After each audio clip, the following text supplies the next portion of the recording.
Setting up business entity and closure, ये हमारे subject का पूरा नाम। पहले भी हमने डिस्कस किया कि इस सब्जेक्ट के कितने पार्ट हैं, 3 पार्ट हैं।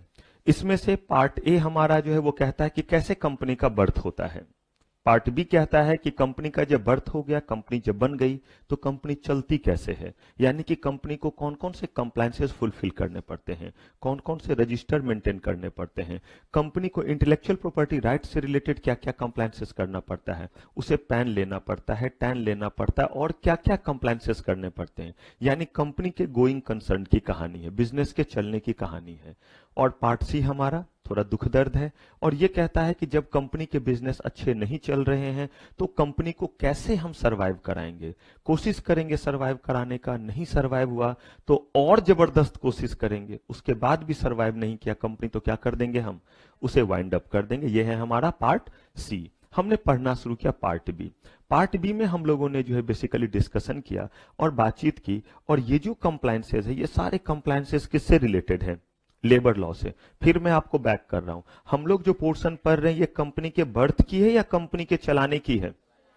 इसका मतलब कंपनी का बर्थ हो चुका है। अब जब कंपनी चलेगी तो कंपनी क्या करेगी, हवन करेगी या कुछ बनाएगी, कुछ बनाएगी, या तो कोई प्रोडक्ट बनाएगी या सर्विसेज प्रोवाइड करेगी। जब भी कंपनी इनमें से किसी भी चीज को करेगी तो वो पब्लिक को इन्वॉल्व करेंगे या नहीं, लोगों को इन्वॉल्व करेंगे या नहीं, इंप्लॉय को लेकर के आएंगे या नहीं आएंगे। अगर इंप्लॉय को लेकर के आएंगे तो वहां कहीं ना कहीं बातचीत ये शुरू होगी कि जिन जिन लोगों को आप काम पे रख रहे हैं उन लोगों को सही तरीके से काम दे रहे हैं या नहीं दे रहे हैं, उनको आप सही तरीके से वेजेस दे रहे हैं या नहीं दे रहे हैं, टाइम पे वेजेस दे रहे हैं या नहीं दे रहे हैं, उनको अगर काम के दौरान किसी तरह का नुकसान होता है, कोई हादसा होता है, तो आप उन्हें प्रॉपर्ली कंपनसेट कर पा रहे हैं या नहीं कर पा रहे हैं। अगर आपके पास कोई भी काम कर रहा है तो ऐसे केस में क्या आप उन्हें बोनस जैसा चीज देते हैं या नहीं देते हैं। आपके साथ वो बहुत दिनों से जुड़ा हुआ है, उसके बाद वो रिटायर हो रहा है या फिर वो रिजाइन दे करके जा रहा है, तो क्या उसे एक्स्ट्रा कुछ ग्रेच्युटी वगैरह दे रहे हैं।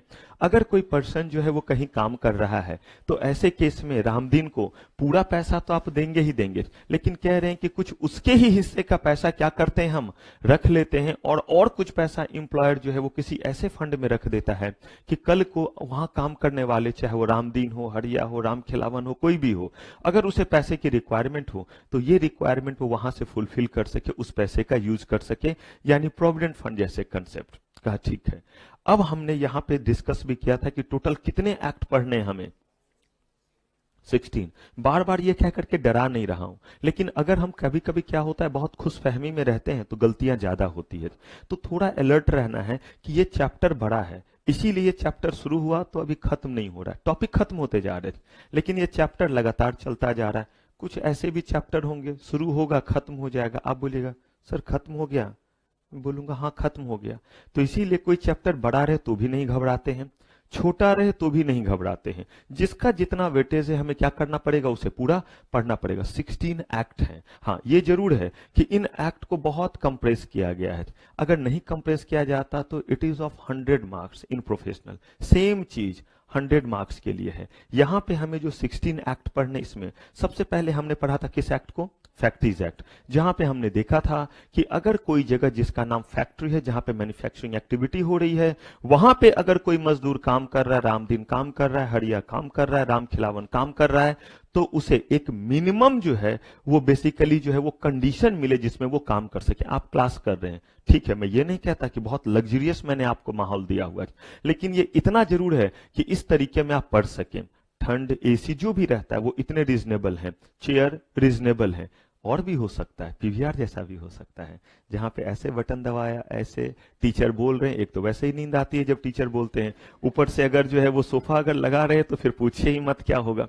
तो मैं कह रहा हूं उस कंफर्ट का तो कहीं कोई कंपैरिजन नहीं, लेकिन एक रीजनेबल कंफर्ट मिलना चाहिए। पापा लोग, अभी भी अगर आपने कहीं गलती से बोला कि पापा हमारे यहाँ ना, अभी तो खैर यहाँ ये कंप्लेंट नहीं होती है कि एसी जो है वो ठंडा नहीं कर पाता, उल्टा होता है, बीच बीच में बंद करना पड़ता है, लेकिन अगर कहीं आपने पापा को बोला पापा एसी उतना चिल्ड नहीं करता है, मेरे पापा रहते तो उसी समय चिल्ड कर देते और बोलते कि बेटा वहां चिल्ड होने गए हुए हो, मतलब मैं आपको ये कह रहा हूं कि बदलते समय के साथ कंफर्ट का लेवल भी बदला है।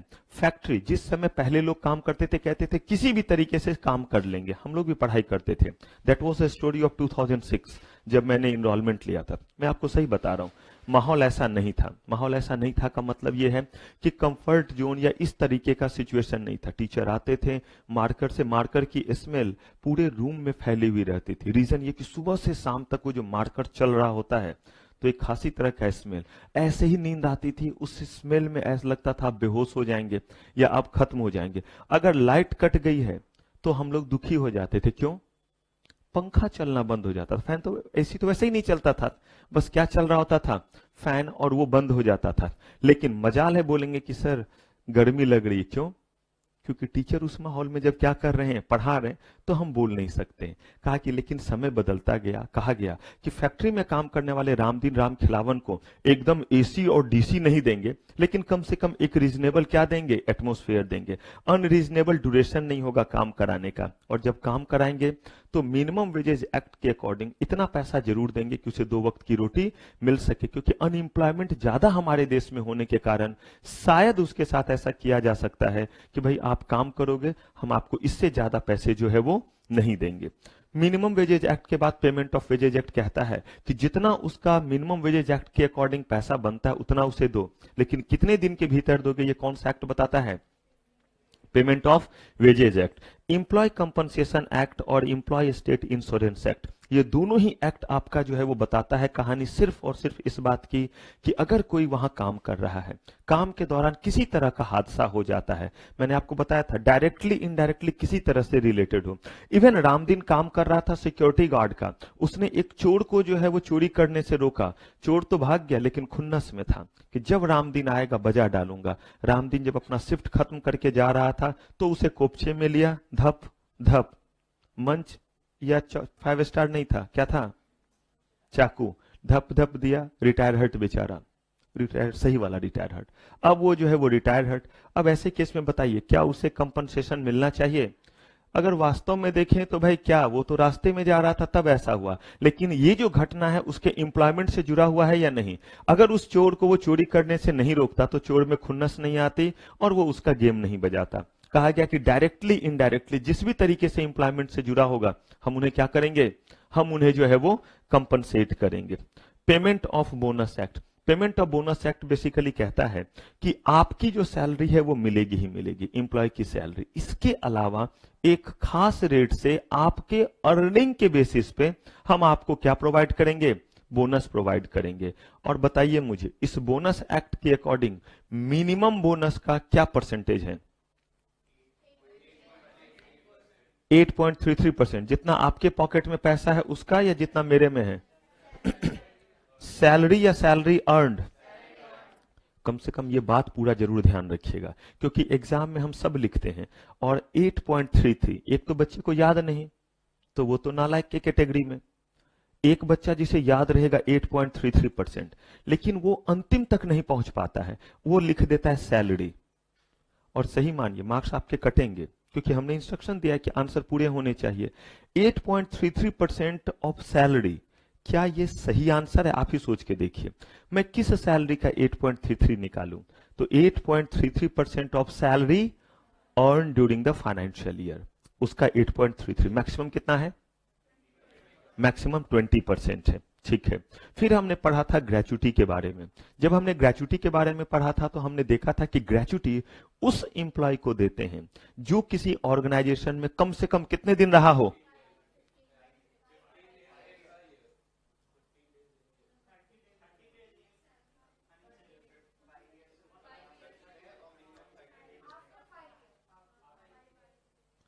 सबसे पहले बताइए कि किस एम्प्लॉय की एलिजिबिलिटी आती है ग्रेचुटी लेने की, वो मैं पूछ रहा हूं।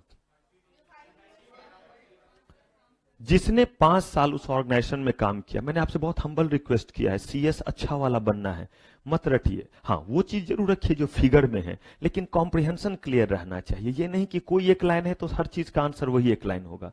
सिंपल सा चीज हमने पढ़ा था कि ग्रेचुटी के लिए वो एम्प्लॉय एलिजिबल है जो उस ऑर्गेनाइजेशन में कम से कम कितने साल काम किया है, 5 साल। और 5 साल काम करने के बाद या तो वो रिटायर हो रहा है या रिजाइन दे रहा है या किसी तरह की डिसेबिलिटी आ जा रही है तो जा रहा है। याद रखना है डिसिप्लिनरी एक्शन के कारण अगर निकाला जा रहा है तो ग्रेच्युटी नहीं मिलेगा, क्योंकि डिसिप्लिनरी एक्शन का मतलब है नालायकी आपने किया है तो पूरे राजकीय सम्मान के साथ आपको लात मार के बाहर किया जा रहा है और आप बोलते हैं थोड़ा ग्रेच्युटी भी दे दो, तो भाई ये तो हद हो गई बेशर्मी की।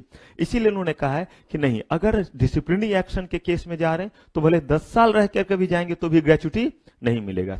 एक केस में मैंने बताया था कि 5 साल काम किया जाना जरूरी नहीं है। 2 सिचुएशन था, कौन कौन सा? डेथ और परमानेंट डिसेबिलिटी जो था, जिसमें जो है वो हमेशा के लिए क्या हो गया है, डिसेबल्ड हो गया है। उस केस में वो अपने मर्जी से नहीं जा रहा है, मजबूरी में जा रहा है। और डेथ में तो जान ही रहे, बुलावा आ गया, लेकिन डिसेबिलिटी भी उसके हाथ में नहीं था, कोई एक्सीडेंट हुआ, किसी तरह से पैरालाइज हो गया। इस केस में जितने भी दिन उसने काम किए हैं उसके बेसिस पे उसके क्या कीजिए, उसे जो है आप ग्रेच्युटी दे दीजिए। ग्रेच्युटी का कैलकुलेशन कैसे करते हैं, कितना मिलता है? रुकिए रुकिए रुकिए, 30 सेकेंड सोचने के लिए, आपस में अपने अकेले में सोचिए, कोई भाईचारा बहनचारा नहीं। सिर्फ अगर आपको आंसर आता है तो हाथ उठा दीजिएगा। मुझे हाथ देखने हैं, कितने हाथ हैं? जो हाथ उठते नहीं वो काट दिए जाते हैं ठाकुर। जो नए बच्चे बोलेंगे तो खून खराबे वाले टीचर हैं। अगर ध्यान से याद करेंगे तो याद है। क्वेश्चन में दोबारा रिपीट कर रहा हूं, ग्रेच्युटी का कैलकुलेशन कैसे करते हैं?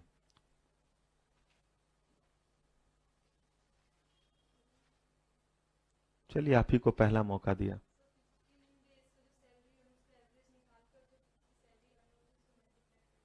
नहीं नहीं नहीं, पहला ठीक बोला, सैलरी अर्न को मल्टीप्लाई करने वाला गड़बड़ हो गया। बताइए पीछे मरून।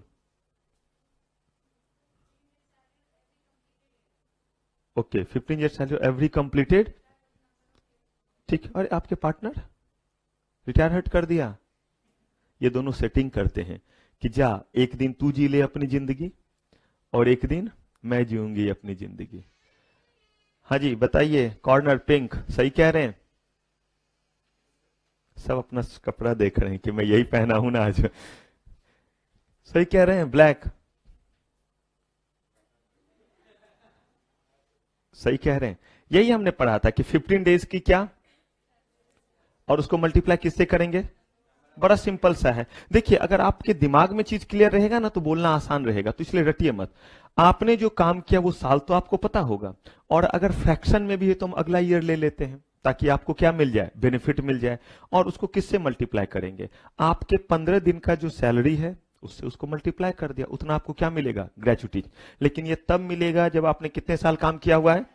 5 साल काम किया हुआ है, यानी 6 ईयर काम किया हुआ है तो 6 ईयर इंटू 15 डेज का सैलरी, मतलब आधे महीने की सैलरी समझिए। 20,000 मिलता था तो 10,000 को मल्टीप्लाई कर दिया, 6 से 60,000 मिलेंगे। क्या 4 साल काम किया तो 40,000 नहीं मिलेगा? हाँ जी पर्पल, 4 साल काम किया तो नहीं दीजिएगा 40,000? क्यों नहीं दीजिएगा, गुस्से हैं अपना उससे, रामदीन से?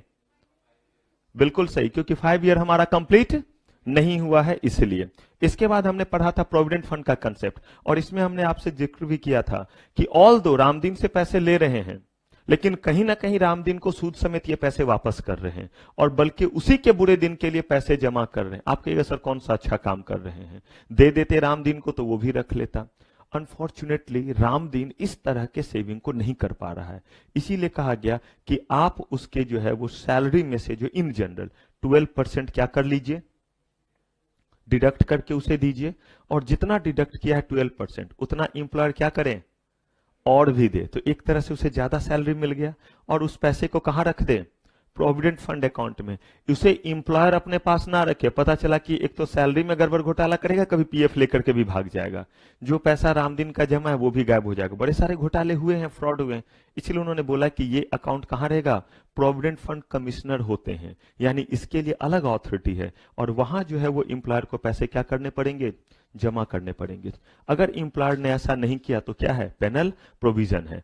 अब उस प्रोविडेंट फंड का पैसा रामदीन निकाल सकता है, उस प्रोविडेंट फंड के पैसे पे वो क्या ले सकता है, चाहे तो लोन वगैरह ले सकता है अगर जरूरत पड़े तो यहां तक कि हम लोगों ने जो है लेबर लॉ के प्रोविजन को कर लिया था। क्लियर है ये सारी बातें?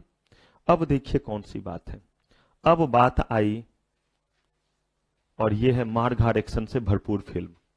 यानी कि हमने बहुत कोशिश किया कि हार्मोनियस रिलेशन रहे, और यही हार्मोनियस रिलेशन के कारण ही तो इतने चीज कर रहे हैं, minimum wages act, payment of wages act, compensation act. लेकिन उसके बावजूद भी कहते हैं लड़ाई का क्या है, घर में सब अपने हैं फिर भी कभी हो जाता है। तो जहां ज्यादा लोग काम करते हैं वहां पे डिस्प्यूट हो सकता है। अब यहां सबसे पहले जानना है कि ये डिस्प्यूट क्या रामदीन और हरिया के बीच का डिस्प्यूट है, या ये रामदीन और रतन टाटा के बीच का डिस्प्यूट है, ये किसके बीच का डिस्प्यूट है, या ट्रेड यूनियन के बीच का डिस्प्यूट है, और आखिर किस तरह के डिस्प्यूट को हम क्या नाम देंगे, इंडस्ट्रियल डिस्प्यूट। और इंडस्ट्रियल डिस्प्यूट को लेकर के ये एक्ट बनाने की क्या जरूरत है, जो डिस्प्यूट कर रहा है ताबड़तोड़ देंगे, दोनों को साइड करेंगे, काम खत्म हो जाएगा। बोला नहीं, कुछ तो मसला है कि काम ऐसे खत्म नहीं होगा। क्योंकि सोचिए जरा, अगर किसी इंडस्ट्री में, किसी ऑर्गेनाइजेशन में डिस्प्यूट है, वहां पे चीजें नहीं बन रही है, तो अब जरा देखिए इसका इफेक्ट क्या क्या हो सकता है। सबसे पहले, अगर डिस्प्यूट ज्यादा बड़ा होता गया, लगातार मजदूर कर रहा है, हमारी मांगे पूरी करो, हमारी सैलरी बढ़ाओ, वरना हम काम बंद कर देंगे। अब जैसे जैसे ये दिन बढ़ता जाएगा वैसे वैसे उनका गुस्सा बढ़ता जाएगा। पॉसिबल है कि शायद वो क्या करने लगे, शायद जो है वो तोड़फोड़ करने लगे। मैंने आपको बताया था कि मारुति उद्योग लिमिटेड के जनरल मैनेजर को केबिन में बंद करके बाहर से जला दिया गया। किसी भी तरह के इन ह्यूमन बिहेवियर कभी भी अच्छा नहीं है। और इतना सेंसेबल तो हमेशा लाइफ में बनिए, पढ़ाई सब कुछ कीजिए, लेकिन एक सेंसिबिलिटी रखिए कि कोई भी इन ह्यूमन बिहेवियर जो है वो कभी अच्छा नहीं होता है। आपके फ्रेंड कर रहे हो या कोई भी कर रहे हो, याद रखिए, भले ही वो किसी और के साथ कर रहे हो, लेकिन ये उसकी फितरत है, तभी वो ऐसा कर रहा है। बी वेरी केयरफुल, कभी ऐसा नहीं होना चाहिए, एक सलीका होना चाहिए। और आप कभी देखिए, थोड़े ढंग से ह्यूमन बीइंग वाले स्टाइल में रह करके और एक थोड़ा इन ह्यूमन बीइंग वाले स्टाइल में रह करके, दोनों में आप फील करेंगे कि बाद वाले में आप अनकंफर्टेबल होने लगते हैं। जब आप ज्यादा इन ह्यूमन बीइंग बनना चाहते हैं, अपने नॉर्मल नेचर को छोड़ना चाहते हैं, वही चीज यहां पे कह रहे हैं कि किसी भी तरह का गुस्सा हो, कुछ भी हो, लेकिन किसी भी पर्सन को, वो भी तो अपने कैपेसिटी में काम कर रहा है, वो जनरल मैनेजर है, क्या उसके हाथों में किसी का सैलरी बढ़ाना है? और सैलरी बढ़ाने या घटाने के लिए आपको तो पूरे बिजनेस के स्ट्रक्चर को देखना पड़ेगा। आपके अकॉर्डिंग अगर आप रामदीन है तो आपको हमेशा लगेगा कि मेरा दुख सबसे बड़ा है, मतलब आपको लगेगा कि आपसे ज्यादा किसी, अभी आपको लगता होगा कि सर की क्या लाइफ है, मस्त है भाई, ये है वो है, और मुझे लगता है कि आपसे ज्यादा सुखी कोई नहीं है। कम से कम जो है वो बैठे आराम से क्लास ले रहे हैं, हमें तो गले का आप आवाज सुन ही रहे हैं, लगता है मेढक घुस गया है। 4 दिन 5 दिन पहले ऐसा घुसा कि निकल नहीं रहा था, अब थोड़ा थोड़ा रास्ता दिया है तो जो है वो फिर बोलना शुरू। अब हर तरह से मुझे लगता रहता है किसी और का अच्छा। कहा गया कि नहीं, जो भी आपका लाइफ है, जो भी आपका तरीका है, वो सब आपने खुद बनाया, आप इसे बेहतर कर सकते हैं, लेकिन आप कभी भी जो है वो इसमें इस तरह से फ्रस्ट्रेट ना हो कि भाई मार देंगे, काट देंगे, खून खराबा मचा देंगे। और यही होता है मजदूरों के साथ, थोड़ा सा जो है वो उनके साथ इलिटरेसी के कारण ये ज्यादा होता है। जो पढ़ा लिखा होगा, थोड़ा सेंसेबल होगा, वो 10 बार सोचेगा किसी को नुकसान करने से पहले। क्यों? क्योंकि उसे उसका कंसिक्वेंसेस भी पता है। लेकिन यही रामदीन, हरिया, राम खिलावन, अगर इनको बोला जाए कि भाई आपको जो शिकायत है आप शांतिपूर्ण तरीके से कीजिए, शुरुआत करेंगे शांतिपूर्ण तरीके से ही शुरुआत। लेकिन अगर एक जरा सा हुआ, अरे मार रहे तो मार रहे, काट रहे तो सबके पास तो सब कुछ है ही। और इसी चीज को देखते हुए ये एक्ट बनाया गया है कि इंडस्ट्री में अगर कोई डिस्प्यूट है तो उसका सबसे पहला नुकसान है कि लोगों के और प्रॉपर्टी के, जान माल की नुकसान जिसको कहते हैं, लाइफ का और प्रॉपर्टी का नुकसान, क्योंकि वो कभी आग लगा देते हैं तो कभी। अब जरा सोचिए, गुस्से में उन्होंने आग लगा दिया, एफआईआर दर्ज हुआ, रामदीन गिरफ्तार। एक तो रामदीन का घर कैसे चलेगा ये सोच के जरा आप देखिए, क्योंकि उसके पास पहले से कोई सेविंग भी नहीं, मतलब वो अगर अरेस्ट है तो समझिए खाना पीना सब रुक गया, और उसका तो बिल कराने वाला कोई नहीं होगा। राम दुलारी 10 जगह जा रही होगी कि कुछ पैसे जमा करे ताकि क्या कराएं, बिल कराएं। हमारा आपका बिल चुटकी में हो जाएगा, बिना पैसे दिए हो जाएगा, उनका बिल उनसे भी ज्यादा दिक्कत होती है। दूसरी तरफ अब जो प्लांट मशीनरी जल गया है, वो प्लांट मशीनरी तो एक ही दिन में विश्वकर्मा जी आएंगे, ऐसे करेंगे, फिर से सारा प्लांट मशीनरी खड़ा हो जाएगा और सारे मजदूर काम करना शुरू कर देंगे। अब वो प्लांट मशीनरी फिर बनने के लिए मालिक के पास पैसे होने चाहिए, और अगर तब तक काम नहीं हुआ तो देखिए और जो मजदूर हैं उनको रोजी रोटी मिले तो कितना नुकसान। जो चीज वहां प्रोड्यूस हो रहा है अगर वो पब्लिक के लिए एसेंशियल इन नेचर है, दवाइयां भी तो किसी फैक्ट्री में ही बनती हैं। सोचिए अगर इस समय के लिए डेंगू, चिकनगुनिया, इन सब की दवाई वहां बन रही है, सिप्ला कंपनी, ये सब कंपनी, इनके भी तो कई मैन्युफैक्चरिंग यूनिट होंगे। जरा सोचिए वो दवाइयां कैसे आएगी। और अगर उतने बड़े फैक्ट्री से दवाई नहीं आई तो जितनी दवाई मार्केट में है उसका ब्लैक मार्केटिंग होगा या नहीं होगा, तो कहीं ना कहीं जाकर के हमारी इकोनॉमी को ये कितना हैम्पर करता है। इसीलिए इन्होंने कहा कि अगर कहीं ऐसा होगा तो हम इस चीज को जो है वो प्रॉपर तरीके से रिजॉल्व करेंगे, ताकि इसमें कहीं किसी तरह का जो है वो हादसा ना हो। कहा बस यही मकसद है या और कुछ मकसद है? कहा एक मकसद और भी है, और वो मकसद है फ्रीडम देना, एम्प्लॉय को भी और एम्प्लॉयर को भी, और दोनों के बीच हार्मोनियस रिलेशन रहे। गिला शिकवा हो सकता है, लेकिन उस गिले शिकवे को हम तरीके से रिजॉल्व करें ताकि वो वायलेंस में कन्वर्ट ना हो। दूसरी तरफ मजदूरों का अधिकार है कि अगर उसकी बात ना मानी गई तो वो स्ट्राइक पे जा सकते हैं। स्ट्राइक को डिफाइन किया गया और कहा गया कि तरीके से स्ट्राइक होना चाहिए। आप देखते हैं रैली होती है, रैली से पहले नोटिस देना पड़ता है। गवर्नमेंट कहती है आप इस जगह पे रैली कर सकते हैं, लेकिन अगर लगता है कि लॉ एंड ऑर्डर के अकॉर्डिंग रैली निकालना पॉसिबल नहीं है तो मना भी कर दिया जाता है। मैं पॉलिटिकल ड्रिवन चीजों को नहीं कह रहा हूं, मैं नॉर्मल चीजों के अकॉर्डिंग कह रहा हूं। तो इसी में हमें स्ट्राइक का मतलब देखना रहेगा। लॉकआउट, ले आउट, रिट्रेंचमेंट। कभी कभी सही में जो है मालिक के पास काम नहीं है, यानी कि जो ओनर है उनके पास काम नहीं है। क्यों काम नहीं है? रिसेशन है। अब एक चीज मुझे बताइए, इस समय जितनी भी ऑटोमोबाइल कंपनी है उसमें 35% डाउन चल रहा है। 35% डाउन का मतलब समझते हैं कि कंपनी जितनी गाड़ियां बनाती तो उससे 35% कम गाड़ियां बनेगी, मतलब उतना कम हो गया है सेल। इसका मतलब जो मजदूर पहले बना रहे थे उनमें से लोगों की छटनी करनी पड़ेगी या नहीं, और अगर नहीं करनी पड़ेगी तो फैक्ट्री बंद करना पड़ेगा। अब ऐसे केसेस में हो सकता है मजदूर बगावत पे आए कि खुद तो मर्सिडीज और बीएमडब्ल्यू में घूमते हो और हमारे सैलरी के लिए सबको हटा रहे हो, इतने भी पैसे नहीं कि हमें कैरी कर सको एक महीने तक। अब इन चीजों का कहीं जवाब नहीं है, क्योंकि हर जगह पुराने समय से ही मूवी बनते आ रही है। तो भाई गरीब का बेटा तो अमीर की बेटी, और फिर जो है वो गाना शुरू, और फिर लड़ाइयां शुरू।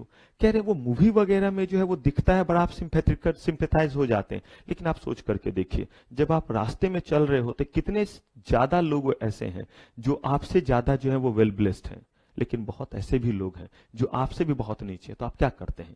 अपने वैलेट को निकालते हैं और लुटाते हुए तब तक आते हैं जब तक सारा पैसा ना खत्म हो जाए। और अगर सही में आप देना शुरू करेंगे तो यकीन मानिए, आप जरा सिर्फ लक्ष्मी नगर पे मेट्रो का एक राउंड ले लीजिए, इस साइड से लेकर के उस साइड तक सबवे के भीतर से, और आप देखिए अगर आपके वैलेट में एक अठन्नी भी बच जाए तो, मतलब विथ ऑल ड्यू रेस्पेक्ट आपके पास बहुत पैसे होंगे, मैं तो अपने गरीब जैसे की बात कर रहा हूं कि एक रीजनेबल पैसा अगर आप लेकर के निकले हैं तो उस साइड से वापस इस साइड जो है, हाँ पैदल आ रहे हैं इसीलिए आप आ जाएंगे, लेकिन अगर इच्छा होगी कि मेट्रो के उस गेट से घुस के इस गेट से निकले तो उतना भी आपके पास पैसा नहीं बचेगा, क्योंकि 16 रुपया या 6 रुपया शायद लगता है इन करके आउट होने पे। तो क्या आप सबको देते हुए आते हैं? लेकिन कभी कभी आप देखिएगा, मैं साइकोलॉजिस्ट हूं इसलिए मैं देखता हूं कि जो लोग मांग रहे होते हैं ऐसे ऐसे करके, अगर आपने उनके तरफ देखा और नजर मिल गई और आपने नहीं दिया, उसके बाद एक बार और उनके तरफ नजर देख लीजिए, मस्त गाली दिया है उन्होंने, जितना शानदार हो सकता था उतना शानदार दिया है। इसका मतलब गुस्सा देखिए लोगों में कितना, हर जगह पे। क्यों? क्योंकि उसे लगा कि देखो क्या सूट बूट में सब कुछ है, मुझे दे देता तो क्या होता, ठीक है। लेकिन क्या वो इतना सेंसेबल है कि वो ये समझेगा कि अगर यही ये देते चले गए तो कल से हमारी जगह ये भी बैठ जाएंगे और हमारे ही धंधे पे जो है वो असर पड़ जाएगा। तो वैसे ही सिचुएशन यहां पे है। अगर आप रामदीन से पूछिएगा, राम खिलावन से पूछिएगा, हरिया से पूछिएगा, तो वो बोलेगा कि मालिक कीड़े पड़ेंगे कीड़े, देखो कैसा आलीशान बंगला है, ये है वो है, लेकिन ये दे नहीं रहे। आपको भी लगता होगा अमिताभ बच्चन के पास इतने पैसे, कुछ नहीं, बस मुझे 1 करोड़ दे दे, कुछ ना फर्क पड़ेगा उन्हें, बाकी को छोड़ दे। लेकिन क्या ये पॉसिबल है? इसीलिए पॉसिबल नहीं, इसीलिए हमें एक्ट बनाना पड़ा कि इस तरह के फसाद को क्या किया जा सके, रोका जा सके। तो चलिए सबसे पहले जानते हैं इस इंडस्ट्रियल डिस्प्यूट को एग्जैक्टली डिफाइन कैसे किया, क्योंकि डिस्प्यूट का मतलब तुम्हें पता है भाई, आपस में कॉन्फ्लिक्ट है तो वो क्या हो गया, डिस्प्यूट हो गया। लेकिन किस तरह के डिस्प्यूट को हम क्या कहेंगे, इंडस्ट्रियल डिस्प्यूट कहेंगे। तो सबसे पहले हमें देखना रहेगा कि किस तरह के डिस्प्यूट को हम क्या कहेंगे, इंडस्ट्रियल डिस्प्यूट कहेंगे। और तब वहां देखेंगे कि अगर कहीं इंडस्ट्रियल डिस्प्यूट हो रहा है तो उस केस में कैसे हम उसे क्या करेंगे, रिजॉल्व करेंगे। मैंने एक खास तरीका इसमें थोड़ा सा आप लोगों के लिए तैयार किया है, ऐसा इसीलिए क्योंकि थोड़ा याद रखना आसान हो जाए। सबसे पहले मैं पूरे के पूरे डिस्प्यूट को रिजॉल्व करने के लिए आपको एक डायग्राम जैसा बताऊंगा कि अगर डिस्प्यूट हुआ तो डिस्प्यूट कैसे रिजॉल्व होता है। फिर उसके बाद डिटेल में एग्जाम में लिखना भी तो रहेगा, क्योंकि मैं जिस डायग्राम से डिस्प्यूट को रिजॉल्व करूंगा वो तो मकड़ी का जाला बन जाएगा। और उसे आप एग्जाम में नहीं लिख सकते हैं। तो एग्जाम में उस पे क्वेश्चन कैसे अलग अलग टुकड़े से करेगा, फिर हम उसके लिए चीजों को अलग अलग तरीके से क्या करेंगे, डिफाइन करेंगे। सारे के सारे चीज मैंने आपके नोट्स में दिए हुए हैं। जो चीज नहीं रहेगा सिर्फ वो आपको क्या करना रहेगा, कॉपी करना रहेगा। चलिए, सबसे पहला चीज डिस्प्यूट, और यहां क्या लिखा हुआ है, इंडस्ट्री। डिस्प्यूट का मतलब, फिर मैंने आपको बोला हम कौन सा एक्ट पढ़ रहे हैं, तो यहां डिस्प्यूट का मतलब जो है हम अपने अकॉर्डिंग निकालें या इंडस्ट्रियल डिस्प्यूट एक्ट ने जो डिफाइन किया, ये हमारी मजबूरी होती है, क्योंकि ये मतलब जो है वो हमारे और आपके डिस्प्यूट से थोड़ा अलग है। हमारे आपके बीच के डिस्प्यूट का मतलब है कि कोई भी ऐसी बात जिसपे हमारा और आपका ओपिनियन अलग है, that is called what, dispute. Mumma से भी हो जाता है, मेरी तो इतनी सी बिटिया है, मतलब 6 साल की है, उससे डिस्प्यूट हो जाता है, उसका अलग ओपिनियन रहता है। और ओपिनियन क्या रहता है, किसने बोला कि चॉकलेट खाना खराब होता है, चॉकलेट से एनर्जी मिलता है, ग्लूकोज होता है, ग्लूकोज। अब देखिए उसके पास रीजन है, और मैं कह रहा हूं कि इससे दांत खराब होते हैं, तो वो बोलती है नहीं। क्यों? बोलते आप चॉकलेट खाते हो, मैं बोलता हूं बिल्कुल नहीं। तो फिर आपके दांतों में क्यों दर्द होती है? अब इसका जवाब कौन देगा? मैं उसको कहता हूं बेटा रे हमेशा 2 बार ब्रश करना चाहिए। तो सबको ब्रश करना चाहिए 2 बार? हाँ बिल्कुल करना चाहिए। और मेरी इसमें आसकत रहती है, 1 बार तो मैं करता हूं, लेकिन दूसरे बार का मेरा ठिकाना नहीं है रात में, क्योंकि काम करता रहा तो नहीं। तो अब वो बोलेगी क्यों आप 2 बार क्यों नहीं करते? अब देखिए, तो डिस्प्यूट तो किसी भी बात पे हो सकता है। अगर मेरी बात किसी को अच्छी नहीं लगी और उसका अपना opinion, that is called dispute. लेकिन इस एक्ट ने जो डिस्प्यूट बोला है वो क्या है, कहा कि ये सिर्फ 3 तरह के लोगों के बीच में। किन के बीच में? एम्प्लॉय और एम्प्लॉयर के बीच में। एम्प्लॉयर और किसके बीच में? यानी कि दोनों क्लास। एक हो गया रामदीन का क्लास, जिसको हम लोग कह देते हैं ब्लू कॉलर, और एक हमारा हो गया व्हाइट कॉलर। यानी कि ये जो है वो थोड़े बड़े लेवल के भी स्टाफ के बीच में हो सकता है, और बिल्कुल जो आपके यहाँ वर्कर हैं उनके साथ भी हो सकता है। तो एम्प्लॉयर का पंगा यानी मैनेजमेंट का झगड़ा दोनों से हो सकता है। एक रामदीन राम खिलावन हरिया और एक जॉन जॉनी जनार्दन, यानी कि मैनेजमेंट लेवल जो है, यानी कि थोड़ा सा मैनेजर लेवल के लोगों से। और तीसरा कह रहे हैं कि वर्कमैन एंड वर्कमैन। फिर ये वर्कमैन और वर्कमैन वाला डिस्प्यूट को लेकर के जो है हम एक्ट क्यों बनाए? तो रामदीन और हरिया के बीच का लफड़ा, कहा कि आप रामदीन और हरिया एक मत समझिए। हो सकता है कि Ramdeen a group of worker, उनकी एक टोली, और इधर हरिया का अलग एक टोली, और पता चला ये अगर वहां पे भिड़ गए तो कहीं ना कहीं जो है वो इंडस्ट्री में काम बंद होगा या नहीं होगा, वर्क पे असर पड़ेगा या नहीं, या वर्क प्लेस पे अगर इस तरह का चीज हो रहा है तो कहीं ना कहीं एटमॉस्फेयर को खराब करेगा या नहीं। तो इन्होंने कहा है कि ये सारे के सारे इन तीनों लोगों में से किन्हीं के बीच में भी, लेकिन किस बात को लेकर के झगड़ा हो, कि राम दुलारी तेरी या मेरी? कहा नहीं, ये वाला नहीं, मैटर दिया हुआ है। कहा कि employment, non employment and what, terms and condition of employment. किसी को काम से रखा, किसी को काम से निकाला जाना, या कम वेजेस पे काम कराना, अनरीजनेबल कंडीशन पे काम कराना, इन बातों को लेकर के अगर सीधे तरह से हम कहें कि एम्प्लॉय और एम्प्लॉयर के बीच में जो डिस्प्यूट होगा उसको हम क्या बोलेंगे? डिस्प्यूट। और इंडस्ट्रियल डिस्प्यूट वही कहलाएगा। लेकिन डिस्प्यूट तो बोला, लेकिन फिर मैंने इंडस्ट्रियल लगा दिया, तो इंडस्ट्री का क्या मतलब है?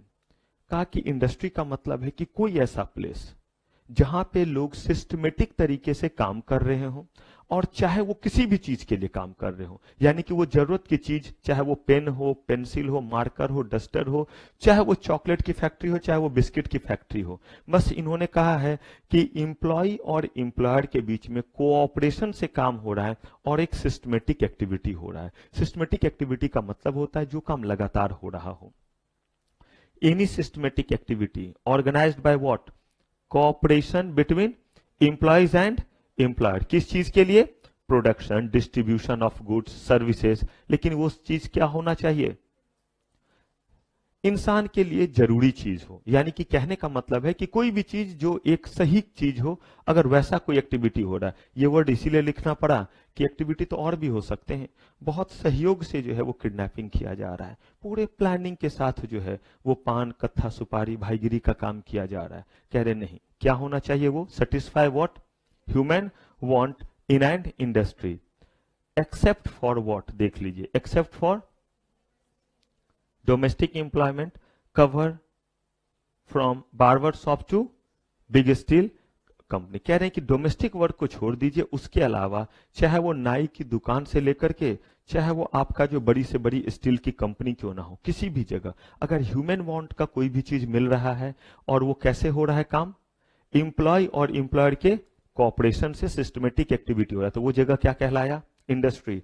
वहां पे वर्कर के बीच में और इंप्लॉय के बीच में, यानी कि इंप्लॉय और इंप्लॉयर के बीच में किस किस बात को लेकर के, employment, non employment, terms and condition of employment को लेकर के किसी भी तरह का डिस्प्यूट है, तो वो डिस्प्यूट किस नाम से जाना जाएगा, इंडस्ट्रियल डिस्प्यूट के नाम से जाना जाएगा। Dispute between an employer and a single workman does not fall within the industrial dispute. Ramdeen chimney factory बन के आया था, एम्प्लॉयर ने उसे डांटा, एम्प्लॉयर ने उसे जो है वो काम से निकाला। कह रहे हैं कि अगर डांटा और उसे जो है वो किसी न किसी तरह से पेनलाइज किया, सैलरी वगैरह जो है बोला कि इस महीने कम मिलेंगे, कहा गया कि एक पर्सन के ऊपर डिसिप्लिनरी एक्शन लिया जाना क्या डिस्प्यूट कहलाया, कहा नहीं।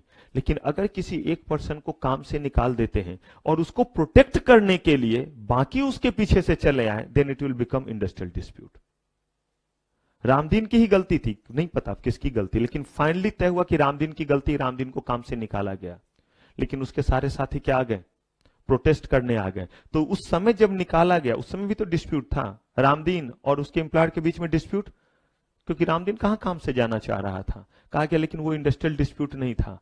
और अगर कोई उसे प्रोटेस्ट करने के लिए ना आए, क्योंकि सबको लगा कि बिल्कुल सही है, उसने गलत किया था, साफ साफ लिखा हुआ है कि यहां पे जो है वो गंगा जल का सेवन करके या चिमनी फैक्ट्री नहीं बनना है, फिर भी आया, लोगों ने जस्टिफाई किया, बोला कि नहीं इसकी गलती थी, this is not industrial dispute. लेकिन अगर इसी चीज को लोगों ने प्रोटेस्ट कर दिया, उसके बाकी फ्रेंड ने, तो ये क्या कहलाएगा, but if dispute relating to what, dismissal, discharge from service, even what can raise dispute। अब ये बात जरूर ध्यान रखिएगा, इतने चीज में एक ये बात है जो केस लॉ का हिस्सा बन सकता है, और वो ये है कि एक पर्सन के साथ डिस्प्यूट है तो it shall not be considered as dispute. हमने यही पढ़ा है कि एम्प्लॉय और एम्प्लॉयर के बीच में, employment, non employment and terms and condition of employment के बीच को लेकर के किसी तरह का डिस्प्यूट है तो it shall be considered as industrial dispute. लेकिन फिर हमने बोला कि रुकिए, अब यहां इफ बट सुनना शुरू कीजिए, एक के साथ है, दो के साथ है तो इंडस्ट्रियल डिस्प्यूट नहीं कहलाएगा। लेकिन फिर इफ बट आ गया कि एक ही के साथ है और उस एक के साथ जो है उसके लिए उसे काम से निकाल दिया, लेकिन बाद में उस चीज के निकाले जाने पे लोग उसको क्या करने आ जाते हैं, सपोर्ट करने, तो अब ये क्या कहलाएगा, इंडस्ट्रियल डिस्प्यूट। तो पहले इस डिस्प्यूट को हम इंडस्ट्रियल डिस्प्यूट की तरह ट्रीट नहीं करते, उसको उस तरह से रिजॉल्व नहीं करते, but if number of people get associated with Ramdeen, तो अब हम इसको किस तरह से ट्रीट करेंगे, इसका मतलब इंडस्ट्रियल डिस्प्यूट को रिजॉल्व करने का जो तरीका बनाया हुआ उस तरीके से चलेंगे। और पहले जो डिस्प्यूट था रामदीन और एम्प्लॉयर के बीच में, उसको इंडस्ट्रियल डिस्प्यूट की तरह हम ट्रीट नहीं करते। Procedure of adjudication of dispute, इसमें जितने भी आप टॉपिक देख रहे हैं, जितने भी नाम देख रहे हैं, प्लस और भी कुछ नाम के बारे में मैं आपको डिटेल में बताऊंगा, labour court, industrial tribunal, board of conciliation, conciliation officers, इनके क्या क्या ड्यूटीज हैं, ये सब जो है आप जो है वो बहुत डिटेल में देखेंगे। लेकिन पहले मैं आपको एक पूरा का पूरा ये कहानी समझाता हूं कि इंडस्ट्रियल डिस्प्यूट रिजॉल्व कैसे होता है। और इस पूरे चैप्टर में आपको पढ़ना अब क्या रहेगा, ये जो डायग्राम में जितने भी आपको नाम दिख रहे हैं ना, इन्हीं नाम के बारे में पढ़ना है कि कंसिलिएशन ऑफिसर कौन होते हैं, इनका क्या काम होता है, बोर्ड ऑफ कंसिलिएशन कौन होते हैं, कंसिलिएशन ऑफिसर, लेबर कोर्ट क्या है, इंडस्ट्रियल ट्रिब्यूनल क्या है। लेकिन मैं इसी डायग्राम में उन सब के बारे में आपको थोड़ा ब्रीफ दे दूंगा, फिर वहां पहुंच करके सारे पॉइंट्स को भी हम लोग क्या करेंगे, डिस्कस करेंगे। एक तो आपसे पूछ सकता है procedure of adjudication of industrial dispute, लेकिन ये क्वेश्चन थोड़ा बड़ा हो जाता है, इसलिए इसके चांसेस कम हैं। मैंने क्या बोला, नहीं पूछेगा, मैंने बोला चांसेस थोड़े कम इसीलिए क्योंकि थोड़ा बड़ा हो जाता है जब इसको हम सॉल्व करते हैं। तो इसमें ज्यादा चांसेस किस चीज का बनता है, इसके जो अलग अलग हिस्सा है उसे कंसिलिएशन ऑफिसर, उनके ड्यूटीज, बोर्ड ऑफ कंसिलिएशन। तो अभी बड़े ध्यान से आप इस पूरे बात को सुनिएगा।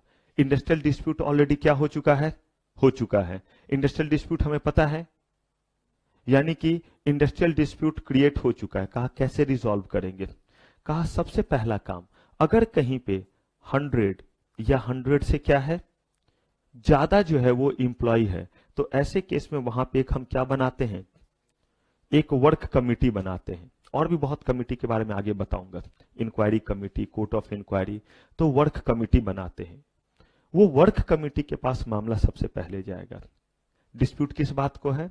रामदीन प्लस सारे के सारे मजदूरों ने कहा कि हमारी जो है वो सैलरी बढ़ाई जाए, हमारी तनख्वाह बढ़ाई जाए।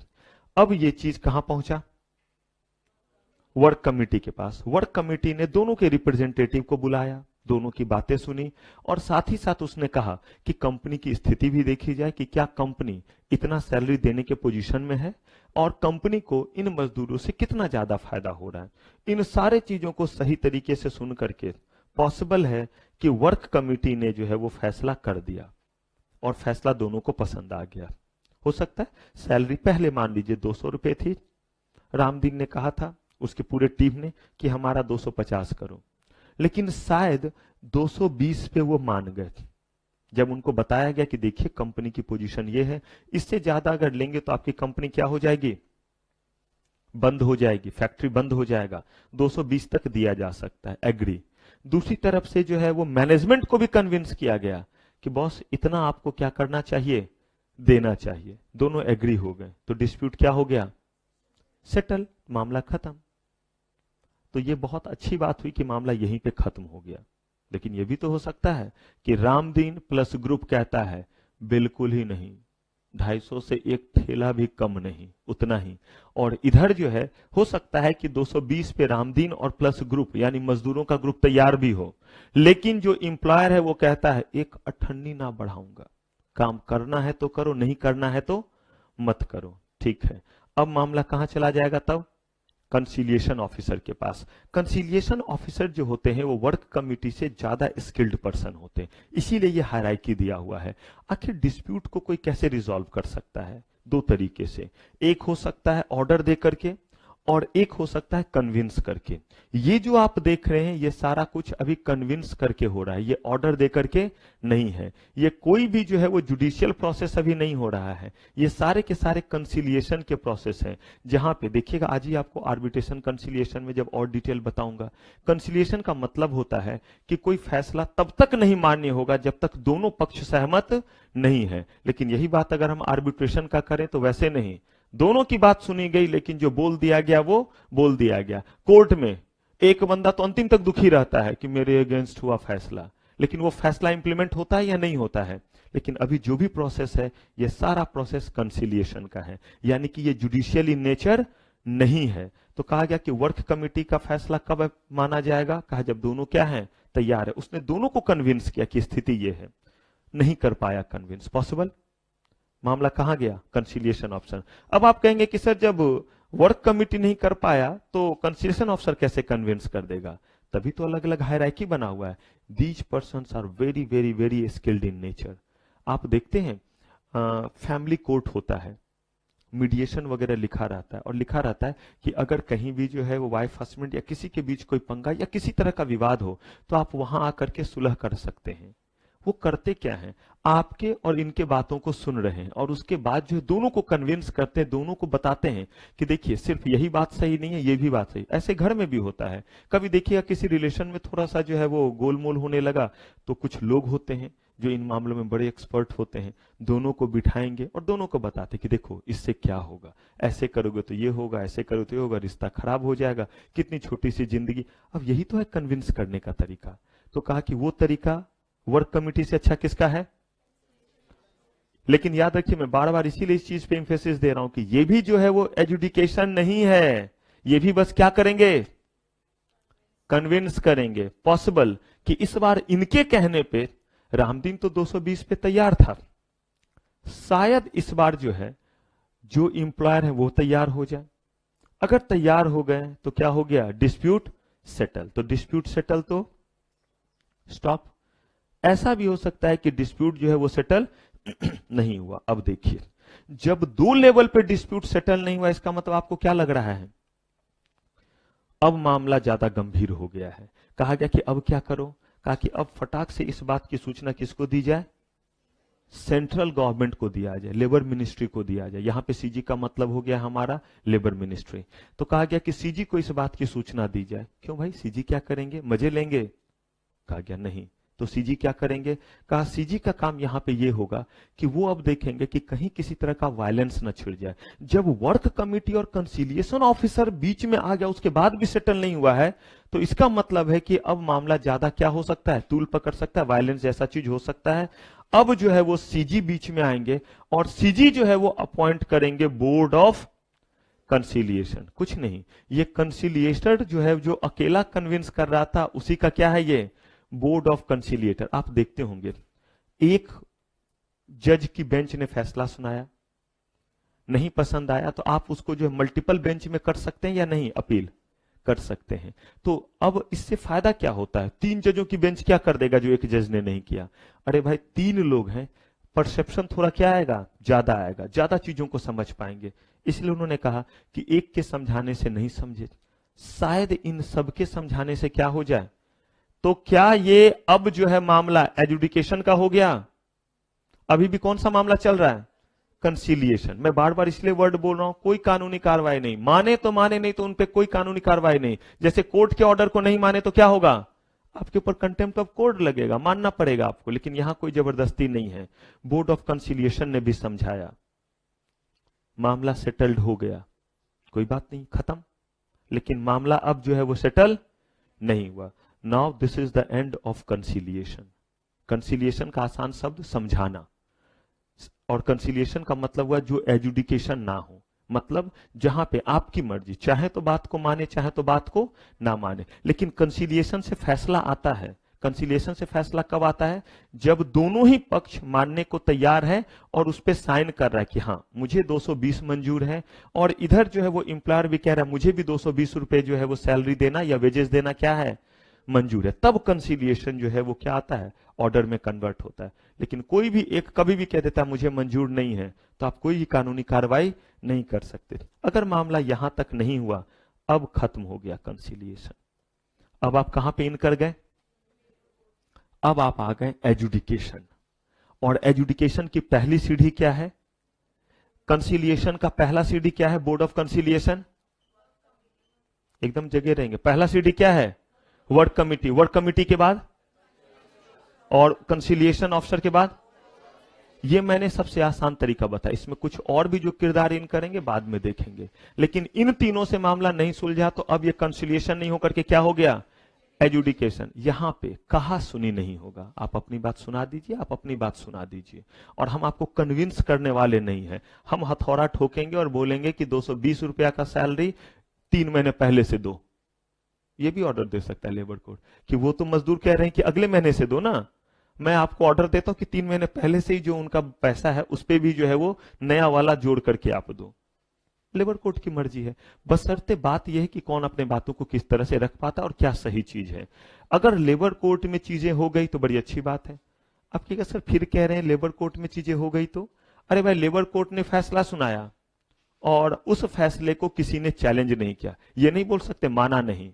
मानना तो इनके पप्पा जी को भी पड़ेगा, चाहे वो रामदीन हो, चाहे वो क्या हो, employer. But they can challenge it. नहीं मानना और अपील करना, अपील आपका राइट है, आपका ये जो है कॉन्स्टिट्यूशनल राइट है। कहां अपील कर सकते हैं? अच्छा, यहां वर्क कमेटी के फैसले के अगेंस्ट अपील किया था या माना नहीं था? अंतर है दोनों में। वहां माना नहीं था, इसीलिए जो है कंसिलिएशन ऑफिसर। यहां पे कह रहे हैं कि माना नहीं वर्ड नहीं बोलेंगे, क्या किया है हमने? अपील किया है। कहां कर सकते हैं? और इंडस्ट्रियल ट्रिब्यूनल का भी फैसला पसंद नहीं आया तो? लेकिन यहां पे कुछ केसेस बने हुए, जो केसेस डायरेक्टली पहुंच सकता है इंडस्ट्रियल ट्रिब्यूनल में, जो बहुत सीवियर इन नेचर होते हैं, उसके बारे में कहते हैं कि अगर यहां से अगर मुलाकात हुई प्रोफेशनल में तब बताऊंगा उस जगह पे कि कुछ ऐसे मामले होते हैं कि अगर हम इतना नाटक करते रहे, कितना? Work committee, conciliation officer, board of conciliation, labour court, industrial tribunal, तब तो खून की नदियां बह जाएगी। तब तक वहां बड़े सारे ऐसे मैटर होते हैं। उस मैटर में इंडस्ट्रियल डिस्प्यूट एक्ट के तहत ही प्रोविजन है कि सीधा सीधा मामला कहां लेकर के आओ? लेबर कोर्ट भी नहीं, जबकि लेबर कोर्ट एजुडिकेशन का काम करते हैं। बोलते हैं फटाक से लाओ कहां पे? इंडस्ट्रियल ट्रिब्यूनल में लेकर के आओ और चीजों को खत्म करो। आप कहिएगा क्या नेशनल ट्रिब्यूनल में सीधे नहीं आ सकता है? एक स्टेप बचाया गया है अपील के लिए कि सीधे अगर सब मामला सुप्रीम कोर्ट में ही आ जाएगा तो फिर अगर अपील होगा तो कहां पे जाएगा? तो इसलिए उन्होंने ये प्रोविजन बनाया है। डिस्प्यूट का ये चीज क्लियर है।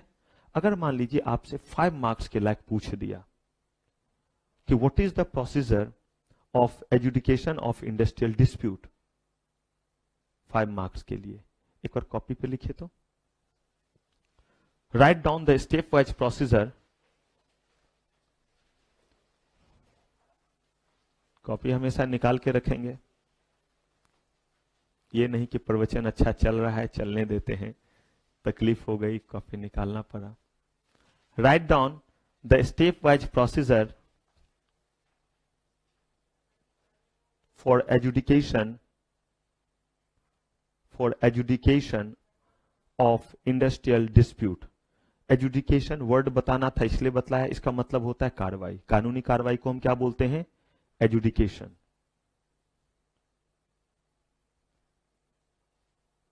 इसमें दूसरे तरीके से पूछ सकता है, write down the step wise procedure of resolving industrial dispute. Adjudication word की जगह क्या दे सकता है, write down the step wise procedure for resolving the industrial dispute. आपने सेंटेंस सुना मैंने क्या बोला, स्टेप वाइज प्रोसीजर। और ध्यान रखिएगा, मैं आपको बार बार कह रहा हूं, बाद में तो मैं आपको कॉपी दिखा दिखा करके समझाऊंगा, थोड़ा सा पहले चीजों को एक बार कर लीजिए कि कैसे आप लोग क्वेश्चन कुछ और रहता है और लिख कुछ और रहे होते हैं। क्यों, मूड ही आपका ऐसा है, मूड ही अभी नहीं है उस तरह से लिखने का। जो पूछा जाए प्लीज वैसे ही चलेंगे, स्टेप वाइज प्रोसीजर पूछ रहा है ना, बिल्कुल आप भी जो लिखेंगे वो स्टेप वाइज प्रोसीजर ही देंगे। तो आप ऐसे लिख सकते हैं कि फॉलोइंग इज द या following are the step wise procedure for resolving the industrial dispute. अगर क्वेश्चन पूछा है रिजॉल्विंग द इंडस्ट्रियल डिस्प्यूट तो आप भी वर्ड यूज कीजिए रिजॉल्विंग द इंडस्ट्रियल डिस्प्यूट। लेकिन अगर पूछा है कि एजुडिकेशन ऑफ इंडस्ट्रियल डिस्प्यूट तो आप क्या लगाएंगे, आप भी वहां एजुडिकेशन लगाइए। इसीलिए क्योंकि कॉपी जो आपका चेक करने वाला है उसको गाइडलाइन दिया हुआ है। हाँ, अब इससे वर्ड के कारण बहुत अंतर नहीं आना चाहिए, लेकिन आप सोच करके देखिए हजारों लोग कॉपी चेक कर रहे हैं, उसमें तो कुछ ऐसे भी तो हो सकते हैं जो एकेडमिशियन नहीं होंगे। सारे कंपनी सेक्रेटरी, सारे चार्टर्ड चार्टर्ड अकाउंटेंट क्या पढ़ाने में ही है क्या? लेकिन जब हमें कॉपी चेक करवाना रहेगा तो हम इतने लोग लाए कहां से, इतने लोग तो पढ़ाते भी नहीं है। 1000 कंपनी सेक्रेटरी का नाम तो आप निकाल भी नहीं पाएंगे जो पढ़ाता हो, गली कुच्ची वाला भी देखेंगे तो भी नहीं पूरा कर पाएंगे जो कि सीएस भी हो, क्योंकि कॉपी चेक करने के लिए उसको सीएस होना जरूरी है, तभी दे सकते हैं। किसी भी कॉलेज यूनिवर्सिटी में नहीं भेज सकते हैं, ये प्रोटोकॉल है। अब उसको एकेडमिक में भी होना जरूरी है, तो इसीलिए जो रिव्यू बोर्ड वाले उनको लिख करके देते हैं कि ये मेन लाइन है, गाइडलाइन है। तो सोचिए अगर उससे चीज मैच करेगा तो मार्क्स ज्यादा मिलेंगे या कम मिलेंगे। तो अगर हम ये चीज जान सकते हैं तो क्यों ना जान ले। तो हमेशा कोशिश कीजिए जिस तरीके से उन्होंने क्वेश्चन फ्रेम किया आप भी वैसा ही आंसर दे। और तब क्या लिखेंगे, स्टेप 1, और स्टेप 1 में क्या लिखेंगे, वर्क कमिटी के बारे में। फिर स्टेप 2 में आएंगे कि if it was get resolve by work committee then there is no issue, else it will transfer to conciliation officer. अब लिखेंगे step 2, conciliation officer will try to resolve the issue. अगर रिजॉल्व हो गया तो ठीक है, if it is not resolve then अब आ जाएंगे स्टेप 3 में, conciliation officer shall intimate the central government. अगला step, central government appoint the board of कंसिलिएटर। तो क्या ये लिख पाएंगे, ये होमवर्क है, ये मुझे कल चाहिए, यानी अगले क्लास में एक बार आप लिखेंगे। मैं आपको बार बार बोल रहा हूं, छुपाइए मत अपने आप को। ये नहीं कि बड़ा अच्छा जो है वो एरो मारेगा, सर क्या बोलेंगे कि मैं इतना निकम्मा, इतना नालायक। देखिए मुझे अच्छी तरह पता है आप कितने पानी में हैं, मैं तो बस आपकी मदद कर रहा हूं क्योंकि आपको सीएस बनना है। मैं तो बना हुआ हूं सीएस, अगर आपको बनना है तो ये पेन पहले दिन से लेना पड़ेगा। अगर दिक्कत है तो आप मिलेंगे कि सर मुझे समझा हुआ सब कुछ है, लेकिन जब लिखने के लिए आते हैं तो दिक्कत होती है। एक बार महसूस तो कीजिए कि वो कितनी दिक्कत है। अब मुझे बताइए इसमें से कोई भी ऐसा चीज जो आपका समझा हुआ नहीं है, कोई भी बच्चा, क्या कोई ऐसा चीज कि आपका समझा हुआ नहीं है? अगर ये फिगर सामने नहीं भी है तो भी मुझे बताइए। पहला स्टेप वर्क कमेटी के पास, दूसरा step conciliation officer. Conciliation officer इस बात को सीजी को बता देगा अगर मामला सेटल नहीं हुआ तो। बोर्ड ऑफ कंसिलिएशन के बाद बोर्ड ऑफ कंसिलिएशन, इसके बाद लेबर कोर्ट में अपील बोल सकते हैं। लेबर कोर्ट के बाद अपील कहां जा सकता है, उसके बाद। इसका मतलब देखिए सब कुछ क्लियर है। अब क्लियर होने के बाद खुद अकेले में घर में फील कीजिएगा कि अब मुझे लिखना है, कैसे लिख पाएंगे, क्योंकि एग्जाम में तो लिखना रहेगा ना। जयकारा तो यहां लगाया हमने, वहां क्या करेंगे, उल्टी करना रहेगा यही। अब हम देखते हैं कितना ब्यूटीफुली हम वो मीटिंग कर पाते हैं। और अगर दिक्कत होगा तो आप मुझे बताएंगे कि नहीं सर लिखना तो चाह रहे थे लेकिन देखो कैसे लिखे हैं, तब ना मैं आपकी मदद करूंगा कि देखिए थोड़ा आपको इंप्रूव करना है। मैंने आपको पहले बोला सेंटेंस फ्रेम करना आपको नहीं आता, उसका भी सॉल्यूशन है, बट पहले बीमारी पता चलना चाहिए। आप बताएंगे ही नहीं तो मुझे पता कैसे चलेगा कि आप में सेंटेंस फ्रेमिंग में दिक्कत है। हर चीज का सॉल्यूशन है। तो इसीलिए ये काम आप करेंगे और मुझे ये क्या करेंगे, दिखलाएंगे। आप एक पेज में लिखिएगा, एक पेज में, और किसके साथ, अपने नाम के साथ, नाम और नंबर लिख करके, ताकि आइडेंटिफाई, और आराम से अकेले में आकर के मुझसे दिखलाइए। जिसका भी जो रहेगा उस पे उसको ओपिनियन दिया जाएगा कि वो उसको क्या कर ले, रिजॉल्व कर ले। ये काम करना है या नहीं करना है? देखिए सीधी सी बात कह रहा हूं, कोई कभी कभी क्या लगता है, उल्टा लगता है, ठीक चल रहा था ये सब काम क्यों करवा रहे, ये मुझे पसंद नहीं है, बस पढ़ाते जाए। लेकिन देखिए रिजल्ट नहीं आएगा, बड़ा मजा आएगा आपको, बड़ी तारीफें आप करते भी रहेंगे, लेकिन रिजल्ट के समय ये चीज दिक्कत कर देगा। तो आप एकदम तसल्ली से घर में लिखिएगा। और ये नहीं कि आप मदद नहीं ले सकते। देखिए आपके बुक में ये सेम बना हुआ है या नहीं बना हुआ है, आप इसकी मदद ले सकते हैं, बस देख के मत लिखिएगा। देख का मतलब है कि ये सामने और हम लिख रहे हैं, रिवाइज आप कर लीजिए और उसके बाद आप लिखिए। लिखना शुरू किया और हो सकता है फिर भूल गए। किसके बाद भूल गए? कंसिलिएशन ऑफिसर के बाद नाम भूल गए कि उसका नाम क्या था। कंसिलिएटर, कंसिलिएटर क्या, कंसिलिएटर, बोर्ड ऑफ कंसिलिएटर, कोई बात नहीं, देख लीजिए बोर्ड ऑफ कंसिलिएटर, फिर हटा करके तब लिखिए। फिर देखें उसके बाद लगा लेबर कोड को चैलेंज करना है, क्या नाम था, नेशनल था या इंडस्ट्रियल था, कोई बात नहीं है, आप फिर देख लीजिए। लेकिन फिर जब लिखते रहिए तो देखते मत रहिए, फिर उसके बाद लिखिए। जितने बार आपको दिक्कत उतने बार कीजिए। कम से कम ये तो पहले देख लीजिए आप कि जो चीज आपको आता है उसे बस आप लिख पा रहे या नहीं लिख पा रहे। क्योंकि मैंने बोला है क्लास से जब आप निकलेंगे तो कोई ऐसा कंसेप्ट नहीं होगा जो आपको लगेगा नहीं नहीं ये समझ में नहीं आया। समझ में सब आएगा। इसका मतलब अगला काम क्या है, उसे रिटेन करना और क्या करना, लिखना। तो ये तो तब होगा ना जब आप थोड़ा सा क्या करेंगे, लिखने की कोशिश। मैंने बोला आप मदद ले सकते हैं, बस छपाई मत कीजिएगा। वर्क कमेटी नहीं, पहले 10 मिनट इस पे काम कर लीजिएगा, 5 मिनट, और तब उसके बाद वर्क कीजिएगा। अब इन्हीं को चलिए अब हम डिटेल में आते हैं। जो भी फैसला यहां तक आया है, कहां तक, बोर्ड ऑफ कंसिलिएशन तक, ध्यान से देखिएगा। जो भी फैसला आपका आया है यहां तक, इससे पहले जो भी है, और कमिटी भी हो सकते, ये मैंने सबसे सिंपलेस्ट बताया क्योंकि 5 मार्क्स के लिए इससे ज्यादा आप चीजों को इन्वॉल्व नहीं कर सकते हैं, बीच में याद ही नहीं रहेगा। अगर और भी कोर्ट ऑफ इंक्वायरी इसमें डाल दूं, जबकि उसके बारे में बताऊंगा, इतने ही आपको डालने रहेंगे। यहां तक जो फैसला आएगा वो कहलाएगा सेटलमेंट। क्या कहलाएगा, सेटलमेंट, क्योंकि ये कोई ऑर्डर नहीं सुनाते हैं। लेकिन इनका जो फैसला होगा वो क्या कहलाएगा, वो कहलाएगा अवार्ड। इनके जो है वो ऑर्डर को क्या कहते हैं, अवार्ड कहते हैं। जुडिशियल बॉडी से जो भी फैसला है उसे, और आर्बिट्रेशन से जो फैसला है उसको क्या बोलते हैं, अवार्ड। वो चीज जो आपको मानना ही पड़ेगा या आप उसको अपील में ले जा सकते हैं, वो चीज क्या कहलाता है, अवार्ड। सेटलमेंट वो कहलाता है जो आपके विल पे है, चाहे तो माने चाहे ना माने।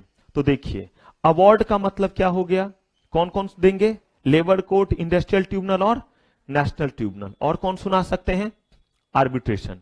आर्बिट्रेशन लेबर लॉ में भी हो सकता है, यानी कि मैनेजमेंट और किसने, वर्कर ने तय किया हुआ कि अगर उनके बीच में डिस्प्यूट हुआ तो वो आर्बिट्रेशन से रिजॉल्व कर लेंगे। उन्होंने खुद चुना हुआ है आर्बिट्रेशन। अगर मान लीजिए उन्होंने 3 आर्बिट्रेटर चुना है, आपको क्या लगता है इस केस में ज्यादातर 1 होगा या 3 होगा? मजदूर और मैनेजमेंट ने आपस में तय किया कि हमारे बीच जब भी डिस्प्यूट होगा तो हम उसे आर्बिट्रेशन से करेंगे। अब सोचिए उन्होंने 1 आर्बिट्रेटर चुना होगा इन जनरल या 3, सेंस क्या कहता है आपका? सेंस तो यही लगता है कि 3 चुना होगा। एक किसके तरफ से, एक जो वर्कर की तरफ से, एम्प्लॉय की तरफ से, एक हो गया किसके तरफ से, एम्प्लॉयर की तरफ से, एक उन दोनों के द्वारा। और जो वो सुनाएंगे फैसला वो क्या कहलाएगा, अवार्ड कहलाएगा। इसका मतलब अगर वो इस रूट से जाना चाहे अच्छी बात है, नहीं तो उन्होंने पहले से आर्बिट्रेशन रूट चुन रखा है तो भी क्या है, बहुत अच्छी बात है। इन बिटवीन वो नाचना चाहे तो बोला जा सकते हैं। इसका मतलब मामला कंसिलिएशन से चल रहा था और उसके बाद दोनों में एग्रीमेंट हुआ कि नहीं हम मामले को कहां लेकर के चलेंगे, आर्बिट्रेशन में, या लेबर कोर्ट में बात जा रही है और लेबर कोर्ट को वो कहते हैं कि देखिए आपके यहां तो बहुत सारे मामले आ जा रहे हैं, अगर आप कहें तो हम आर्बिट्रेशन से रिजॉल्व कर सकते हैं। पहले से साइन है तब तो बहुत अच्छी बात है, और अगर नहीं है तो लेबर कोर्ट के कहने पे वो क्या कर सकते हैं, अगर रिक्वेस्ट देंगे तो लेबर कोर्ट कह सकता है कि आप चाहें तो किससे सुलह कर लें, आर्बिट्रेशन से चीजों को कर सकते हैं, क्योंकि आर्बिट्रेटर भी जो बोलेगा वो सेटलमेंट नहीं होता है, वो क्या होता है, रिवॉर्ड। और अवार्ड का मतलब क्या हो गया, आपको वो क्या करना पड़ेगा, मानना पड़ेगा। यही यहां दिया हुआ है। अब देखिए यहां जो एस्पेक्ट लिखा हुआ है, क्योंकि इस एस्पेक्ट को लेकर के मैं आपको स्ट्राइक, लॉकआउट, ले ऑफ, इन जगहों पे कुछ इससे रिलेटेड बताऊंगा। एक बार जरा पढ़ के देखिए कि कुछ समझ में आ रहा है या बिल्कुल ही नहीं समझ में आ रहा है, और फिर देखिए मैं समझाता हूं। एक बार पढ़ के देखिए और आप मुझे ये समझाएंगे। सेंस क्या है ये भी आप ढूंढेंगे, क्यों ये सेंस रखा गया, एक साल का गैप, और ये कह क्या रहा है। बस इस चीज को मैंने बोला है पढ़ने, अवार्ड को। सेटलमेंट भी पढ़ लीजिए, जब अवार्ड समझ जाएंगे तो सेटलमेंट भी।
क्या करे बातचीत।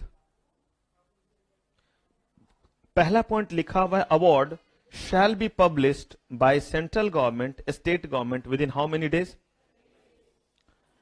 ये जो लिखा हुआ है इसके समझने में मुझे भी कोई दिक्कत नहीं, उम्मीद है आपको भी दिक्कत नहीं होगा, लेकिन बस मैं छोटा सा लॉजिक जानना चाहता हूं कि जय माता दी 30 दिन, या थोड़ा लॉजिक पे बात करें, आखिर ये चीज पब्लिश क्यों करेंगे। ठीक है, अगर कोई फैसला सुनाया गया तो फैसला किसको बताया जाता है, जिसके बीच में डिस्प्यूट हुआ हो।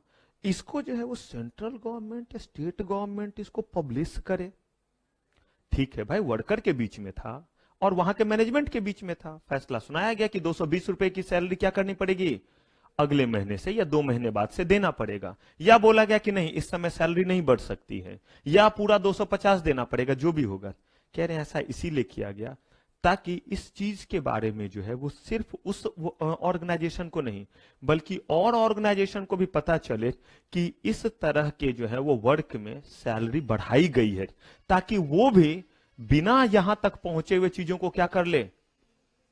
अदरवाइज नहीं तो फिर क्या होगा, फिर ऐसे ऑर्गेनाइजेशन में फिर से वर्क कमेटी से चलना शुरू कीजिए और कहां मामला आएगा, लेबर कोर्ट, इंडस्ट्रियल ट्रिब्यूनल और नेशनल ट्रिब्यूनल। तो इसका एक अच्छे सेंस के लिए किया गया है कि अगर ये बात पता चला, और मान लीजिए कि मैं जो है वो कोई स्टील फैक्ट्री में भी चला रहा हूं, तो मैं बोलूंगा कि नहीं नहीं स्टील फैक्ट्री उसमें ऑर्डर आ गया है, तो इसका मतलब है कि मेरे भी तरफ अगर डिमांड आ रहा है या मैं प्रोएक्टिवली खुद भी क्या करूं, अब जो है वो सैलरी को बढ़ा दूं। ये पर्पस है। Award shall be effective only after how many days. इसका मतलब यह हुआ कि कोई भी लेबर कोर्ट का फैसला या कोई भी जो है आपका नेशनल ट्रिब्यूनल का फैसला या आपका इंडस्ट्रियल ट्रिब्यूनल का फैसला जो है उसको 30 दिन का समय कम से कम चाहिए, तब उसको इफेक्ट में लाया जाएगा। मतलब अगर उन्होंने बोला है कि 220 रुपया सैलरी होगा, तो ये 220 रुपए की सैलरी जो होगी वो कितने दिन बाद, 30 डेज बाद। अब बोलिए ये टाइम क्यों दिया गया। एक अपील, एक और भी बात है, मान लीजिए मैं हाँ अरेंजमेंट भी, दोनों बात, एक अपील और एक क्या है अरेंजमेंट। अरेंजमेंट के बारे में भी तो सोचिए, इमीडिएटली आप मुझे कहते हैं कि अगले ही महीने से आपको क्या करना पड़ेगा, 220 रुपए देने पड़ेंगे। क्या ऐसे में इंप्लॉयर पे बर्डन नहीं आएगा। आएगा तो उसके एचआर टीम को ये चीज अरेंज भी तो करना पड़ेगा, नहीं तो अगले ही महीने आप तो फिर दूसरे एक्ट का नॉन कंप्लायंसेस हो जाएगा। मुझे एक चीज बताइए, अगर सही तरीके से जो है, ध्यान से, अगर सही तरीके से पैसे अरेंज नहीं होंगे तो इसमें से कौन सा एक एक्ट है, बोलना नहीं है, चुप रहिएगा अभी, कौन सा ऐसा एक्ट है जिस एक्ट का डायरेक्ट वायलेशन होगा? मैंने वो एक्ट आपको पढ़ाया हुआ है। 30 सेकेंड दिया, नहीं, जिनको आ जाएगा सिर्फ हाथ उठाएंगे। कौन से ऐसे एक्ट है जिस एक्ट का डायरेक्ट वायलेशन हो जाएगा अगर इनको समय नहीं देंगे 30 दिन का और ये अरेंज नहीं कर पाएंगे तो?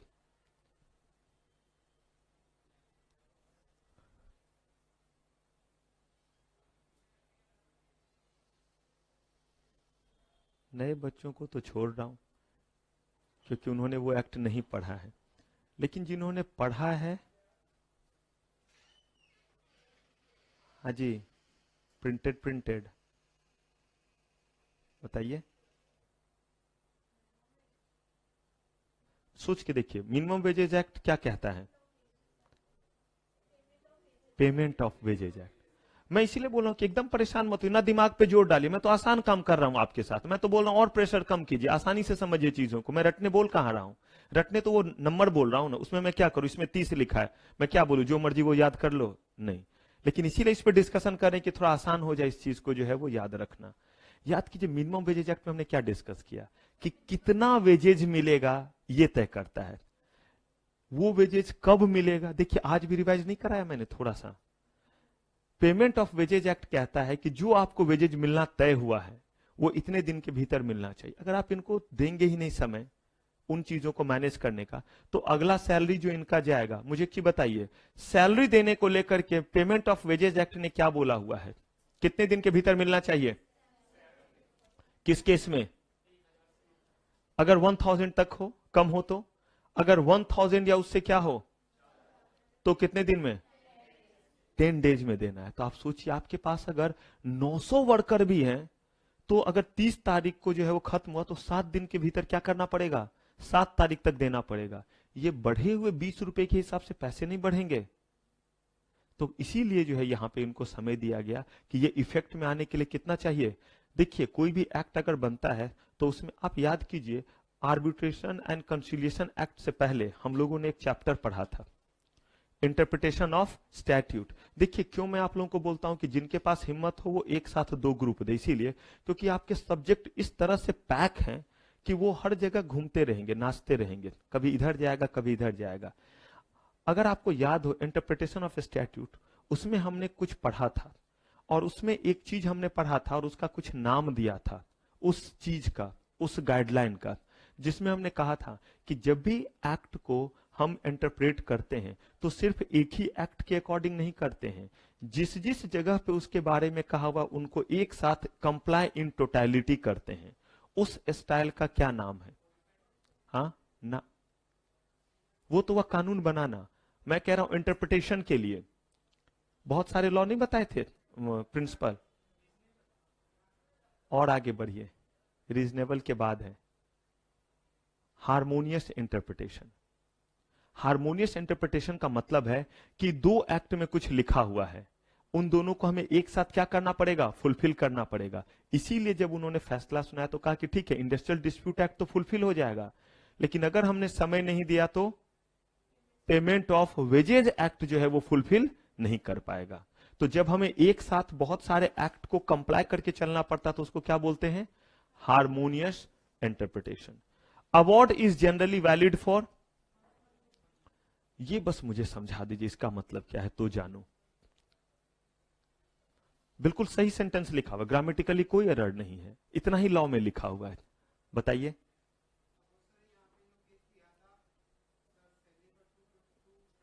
हाँ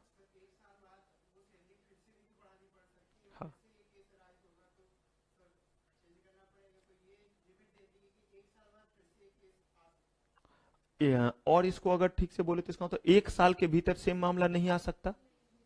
कहा गया कि बात भी सही है, बिल्कुल सही कह रहे हैं, कि कह रहे हैं कि एक ही चीज पे वही मसला जिस पे मैंने फैसला सुनाया है, कह रहे हैं कि उसी चीज को लेकर के दोबारा डिस्प्यूट कितने दिन तक मत करना? 1 साल तक मत करना, उसके बाद हो सकता है। तो इसीलिए इन्होंने बोला है कि अवार्ड जो है वो जनरली क्यों लिखा है कि अगर कोई एक्सेप्शनल सर्कमस्टांसेस है तो उसको कंसीडर किया जाता है। लॉ में तो एक्सेप्शनल सर्कमस्टांसेस कुछ हो सकते हैं, तो इसलिए उन्होंने कहा है कि अगर 220 रुपया रामदिन का कर दिया गया, बोला गया कि एक ही साल के भीतर अब कितना सैलरी बढ़ाओगे, क्योंकि जब सैलरी बढ़ रही थी तो कोर्ट ने तो हर चीज देख लिया, लेबर कोर्ट ने, कि कितना बढ़ाया जाना चाहिए, तो उसने उसके अकॉर्डिंग बढ़ा दिया। Any award as rejected or modified laid before legislature or state of parliament shall become enforceable on expiry of how much? From the date on which it is। कोई भी चीज, मान लीजिए कि कोई भी जो है वो अवार्ड, कोई भी एक्ट, कोई भी चीज जो कहां रखा गया है, पार्लियामेंट में सुझाव के लिए, अगर 15 दिनों तक उन्होंने कुछ नहीं कहा तो इसका मतलब क्या माना जाएगा? इसका मतलब है शैल बिकम इन्फोर्सेबल, यानी कि 15 दिन के बाद मान लिया जाएगा कि उन्होंने इस चीज पे विचार कर लिया है। और यहां पे मौनम सहमति लक्षणम, याद रखिए, कुछ जगहों पे चुप रहना हाँ है, कुछ जगहों पे चुप रहना जो है वो ना है। तो ये आपको हर जगह, ये नहीं कि हर जगह, एक जगह सर ने पढ़ाया था कि अगर कहीं पे भी जो है लेजिस्लेचर कुछ ना कमेंट करे तो इसका मतलब हाँ होता है 15 दिन के बाद, नहीं, हर जगह अलग अलग बात है। आप जो है वो घर से निकल रहे हैं, आपने अपना बैग लिया और जो है वो सुबह सुबह जब आप निकल रहे होते, जो टिफिन जो जहां लेना था, मम्मा किचन में, आपने जो है वो जोर से बोला मम्मा मैं क्लास के लिए जा रहा हूं, जा रही हूं, धपाक दरवाजा मारा और निकल गए। नीचे के लोग भी जान गए कि भाई होनहार बच्चा, होनहार बच्ची पढ़ने जा रहा है या जा रही है। मम्मा ने किचन से कुछ नहीं बोला, मम्मा किचन में थी, मम्मा ने सुना लेकिन मम्मा चुप है। इसका मतलब मम्मा क्या बोल रही है कि बेटा यहीं रुक जा, दिन भर मेरा सर खाना, क्लास क्यों जाओगी या क्लास क्यों जाओगे, या उनका कहना हाँ है? बताइए क्या मतलब यहां साइलेंस का? हाँ, ठीक है, आप वही, आपकी मम्मा वही। इस बार फिर आपने बैग उठाया और अब जो बोले वो सुनिए, मम्मा मैं क्लास के लिए जा रहा हूँ, जा रही हूँ, मैंने आपके पर्स से जो है 10,000 रुपया ले लिया, इससे मैं दोस्तों को पार्टी देने जा रहा हूँ या जा रही हूँ, धपाक। मम्मा ने इस बार भी कुछ नहीं बोला। इसका मतलब मम्मा ये बोल रही कि बेटा 10,000 क्यों लिया, 20,000 ले लेते। इसका मतलब मम्मा ये बोले कि बेटा निकल तो गई है, बस आइयो मत लौट के, क्योंकि अगर लौट के आया या आई तो फिर निकलने लायक नहीं रहोगी। तो मुझे क्या बताइए, यहां चुप रहने का मतलब क्या है? हाँ कह रही है या ना कह रही है? इसीलिए लॉ में हर जगह साइलेंस हाँ या ना नहीं होता, फिक्स नहीं है। लेकिन यहां पे अगर चुप है तो वो क्या बोल रहे हैं, लेकिन कितने दिन तक चुप हैं? 15 डेज तक अगर उन्होंने कुछ कमेंट नहीं दिया लेबर लॉ के किसी भी मैटर को लेकर के, तो इसका मतलब उनका कहना है कि ठीक है, जो भी चीज है हमें क्या है, मंजूर है। तो दो बातें ध्यान रखनी इसमें, एक तो चुप रहना हाँ है, और दूसरा कितने दिन तक चुप रहना, 15 डेज तक। तो अवार्ड को लेकर के जो पहला चीज, अवार्ड 30 दिन के भीतर पब्लिश करना पड़ेगा। किसको? सीजी को या एसजी को? ठीक है, अवार्ड जो हमारा होगा वो अवार्ड जो है वो कितने दिन के बाद इफेक्ट में आएगा? 30 डेज के बाद। इन जनरल कितने दिन के लिए इफेक्ट में रहता है? और इसका मतलब क्या है कि सेम मैटर उतने दिन तक दोबारा जो है वो नहीं उठाया जाएगा। ठीक है, अगर जो है वो कहीं भी लेजिस्लेचर में कोई भी अवार्ड या कोई भी एस्पेक्ट रखा गया और 15 दिनों तक उनके तरफ से कोई कमेंट नहीं आया मॉडिफिकेशन या किसी चीज के लिए, तो इसका मतलब क्या है? ठीक है, सेटलमेंट अराइव्ड, ये तो पता है आपको कंसिलिएशन प्रोसीडिंग से। सेटलमेंट जो है वो बाइंड करता है किसको? Parties involve in the settlement. लेकिन आपको पता है अवार्ड के साथ क्या है? अवार्ड सिर्फ उन दोनों पार्टी को ही बाइंड नहीं करता है, इसका असर जो है वो दूसरे इंडस्ट्री पे भी पड़ेगा। अगर लेबर कोर्ट ने कुछ कहा है इस स्टील कंपनी के लिए, कल को अगर कोई मामला आ जाएगा, आप देखते होंगे रेफरेंस लिया जाता है केस से कि उस केस में योर ऑनर आपने ये चीज ऐसे कहा था। तो कह रहे हैं कि सेटलमेंट इज नॉट रेफरेंस, ये रेफरेंस नहीं, बस इन दोनों ने हाँ कहा तो हाँ। लेकिन अगर अवार्ड आया है कि स्टील कंपनी में जो है वो 200 से कितना मिलना शुरू हो गया, इसका मतलब दूसरा स्टील कंपनी का भी अगर केस आएगा तो उस केस में ये 220 वाला चीज क्या हो जाएगा? एप्लीकेबल हो जाएगा। Settlement is generally valid for how many days?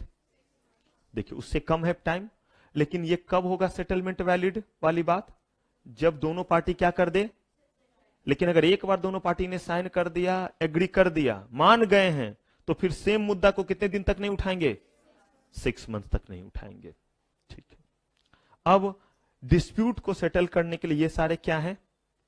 Authority जो हमने अलग अलग करके पढ़ा हुआ है। अब इन्हीं ऑथोरिटीज के बारे में आपको बतलाता हूं। Workman having the dispute can make an application to the conciliation officer to settle the dispute. लेकिन यहां देखिए, after the expiry of how many days, 3 months of the time of conciliation, officer fails to settle the dispute, workman can make direct application to कहां, एक बार वापस यहां आ जाइए, यही है ना हमारा कंसिलिएशन ऑफिसर। कंसिलिएशन ऑफिसर के पास हम पहुंचे। अच्छा, कंसिलिएशन ऑफिसर से ही बात क्यों शुरू की गई है? हो सकता है किसी जगह पे वर्कर जो है वो, तो वहां पे तो वर्क कमेटी कंपलसरी नहीं होगा ना, होगा तो होगा, नहीं होगा तो नहीं भी हो सकता है, लेकिन कंसिलिएशन ऑफिसर के पास तो हम पहुंच सकते हैं। हम पहुंचे और बंदा कितना टाइम लगा रहा है, 3 मंथ से भी ज्यादा हो गया, लेकिन हमारा डिस्प्यूट सेटल। हमारा इंटेंशन ये नहीं कि हम नहीं मानने को तैयार है, हम मानने को तैयार है, लेकिन पहले कंसिलिएशन करे भी तो। और बहुत बार ऐसा होता है, ये टालते रहते हैं। रीजन ये रहता है कि थोड़े इन्फ्लुएंस रहते हैं एम्प्लॉयर से, तो एम्प्लॉयर बस कहता है बस चीजों को टालो, तब तक हमारा ये असाइनमेंट या ये कंसाइनमेंट तब तक डील हो जाएगा, उसके बाद सोचेंगे। क्योंकि कभी कभी ऐसा रहता है फॉरेन डेलीगेशन आने वाला है, उस बीच में कोई हाय तौबा ना हो, तो इसीलिए कहते हैं अभी कुछ नहीं, बस चीजों को टालो, बोलो कि हाँ ये काम हो जाएगा, उसके बाद करेंगे।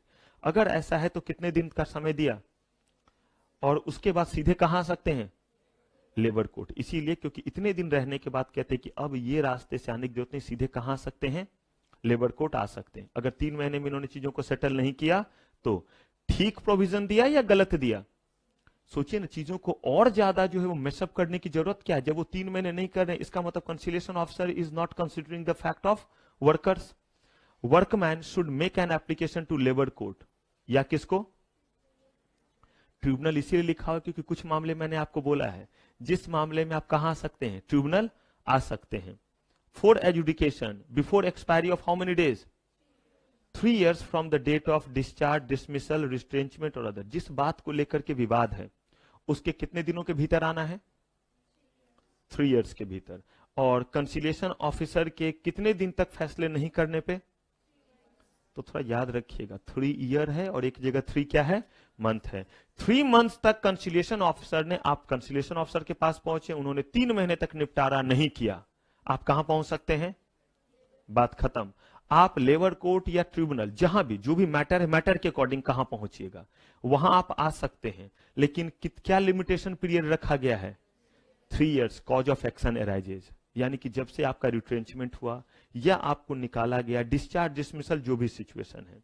कंसिलिएशन ऑफिसर को अपॉइंट करना किनका काम है, एप्रोप्रिएट गवर्नमेंट का मतलब होता है central government, state government, any other authority appointed by central government और स्टेट गवर्नमेंट। अगर कोई फैक्ट्री वगैरह कोई चीज है तो वहां पे स्टेट गवर्नमेंट करे, अगर वो नेशनल लेवल का है तो उसको कौन करे, सेंट्रल गवर्नमेंट करे। तो कहीं पे भी जहां आपको भी कंफ्यूजन रहे कि यहाँ स्टेट गवर्नमेंट लिखे या क्या लिखे, सेंट्रल गवर्नमेंट, और कंफ्यूजन आ जाए एग्जाम में, तो प्लीज हीरो मत बनिएगा कि सीजी और एसजी लिख देते हैं। क्या लिखिएगा वहां पे, अप्रोप्रिएट गवर्नमेंट। अगर कहीं भूल रहे हो कि कौन सा अथॉरिटी है तो, क्योंकि अप्रोप्रिएट गवर्नमेंट लिखने से मार्क्स कटेंगे नहीं, लेकिन अगर वहां पे सेंट्रल गवर्नमेंट का जुरिडिक्शन है और आपने स्टेट गवर्नमेंट लिखा, तो आप खुद सोच सकते हैं हम मार्क्स काटेंगे या कुछ ज्यादा देंगे।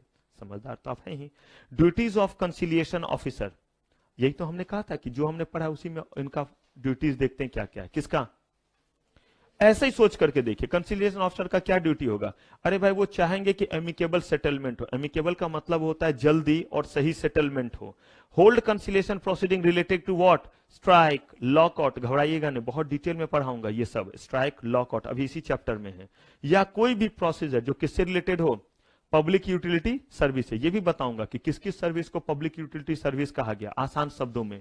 जिस चीज का डायरेक्टली हमारे जीवन पे जो है वो प्रभाव पड़ता है उसको क्या कह देते हैं, पब्लिक यूटिलिटी सर्विस कह देते हैं। इन्वेस्टिगेशन एंड मैटर ऑफ, यही तो काम है किसका, कंसिलिएशन ऑफिसर का। Conciliation officer shall induce the parties to come to what, fair and amicable settlement of the dispute. यही तो उसका काम है। फैसला थोड़ा ना सुनाएगा, इंड्यूस करेगा, इसका मतलब उसे कन्विंस करेगा, उसे बताएगा चीजों को। Duty to send the report of settlement of dispute and memorandum of settlement signed. जब सेटलमेंट हो जाएगा तो उसी को कहते हैं मेमोरेंडम ऑफ सेटलमेंट, यानी कि फाइनली आप भी 220 पे हाँ कह रहे हैं और मैनेजमेंट भी 220 पे क्या कह रहा है, हाँ कह रहा है। और उसमें लिखा हुआ है कि अगले 2 साल तक लेकिन अब जो है आप किसी भी तरह के सैलरी बढ़ाने के लिए नहीं आएंगे, या लिखा हुआ है कि 2 साल बाद फिर 10% बढ़ा देंगे, जो भी ऐसा है। तो वो चीज जो है वो signed by the parties to the dispute, किसको, टू द गवर्नमेंट और हिज सुपीरियर। क्यों बेचते हैं? तय हो गया तो भी, और नहीं होगा तो जाएगा गवर्नमेंट के पास या नहीं?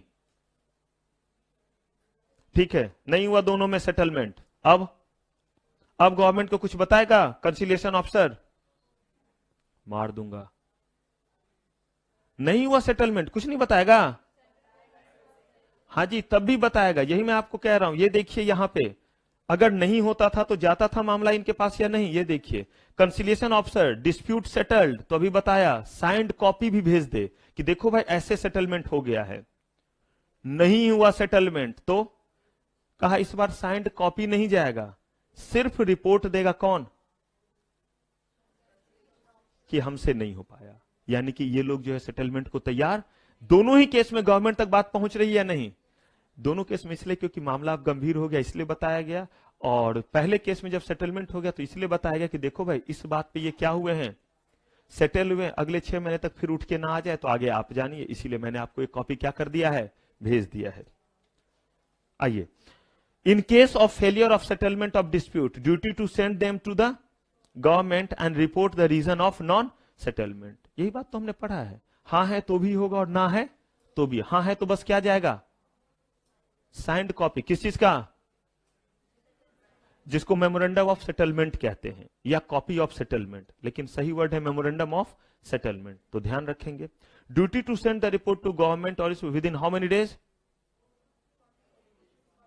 मेरे बर्थडे से या आपके बर्थडे से? मेरे बर्थडे से। From the commencement of proceeding और within such shorter period as may be fix by the appropriate government. कह रहे हैं कि मैक्सिमम टाइम जो है वो 14 डेज है, कमेंसमेंट ऑफ व्हाट? प्रोसीडिंग के 14 दिनों के भीतर भेजना है रिपोर्ट। इसका मतलब आप समझिए इनको कितने दिन में फैसला खत्म करना है? प्रोसीडिंग के 14 डेज में इनको रिपोर्ट भेज देना है।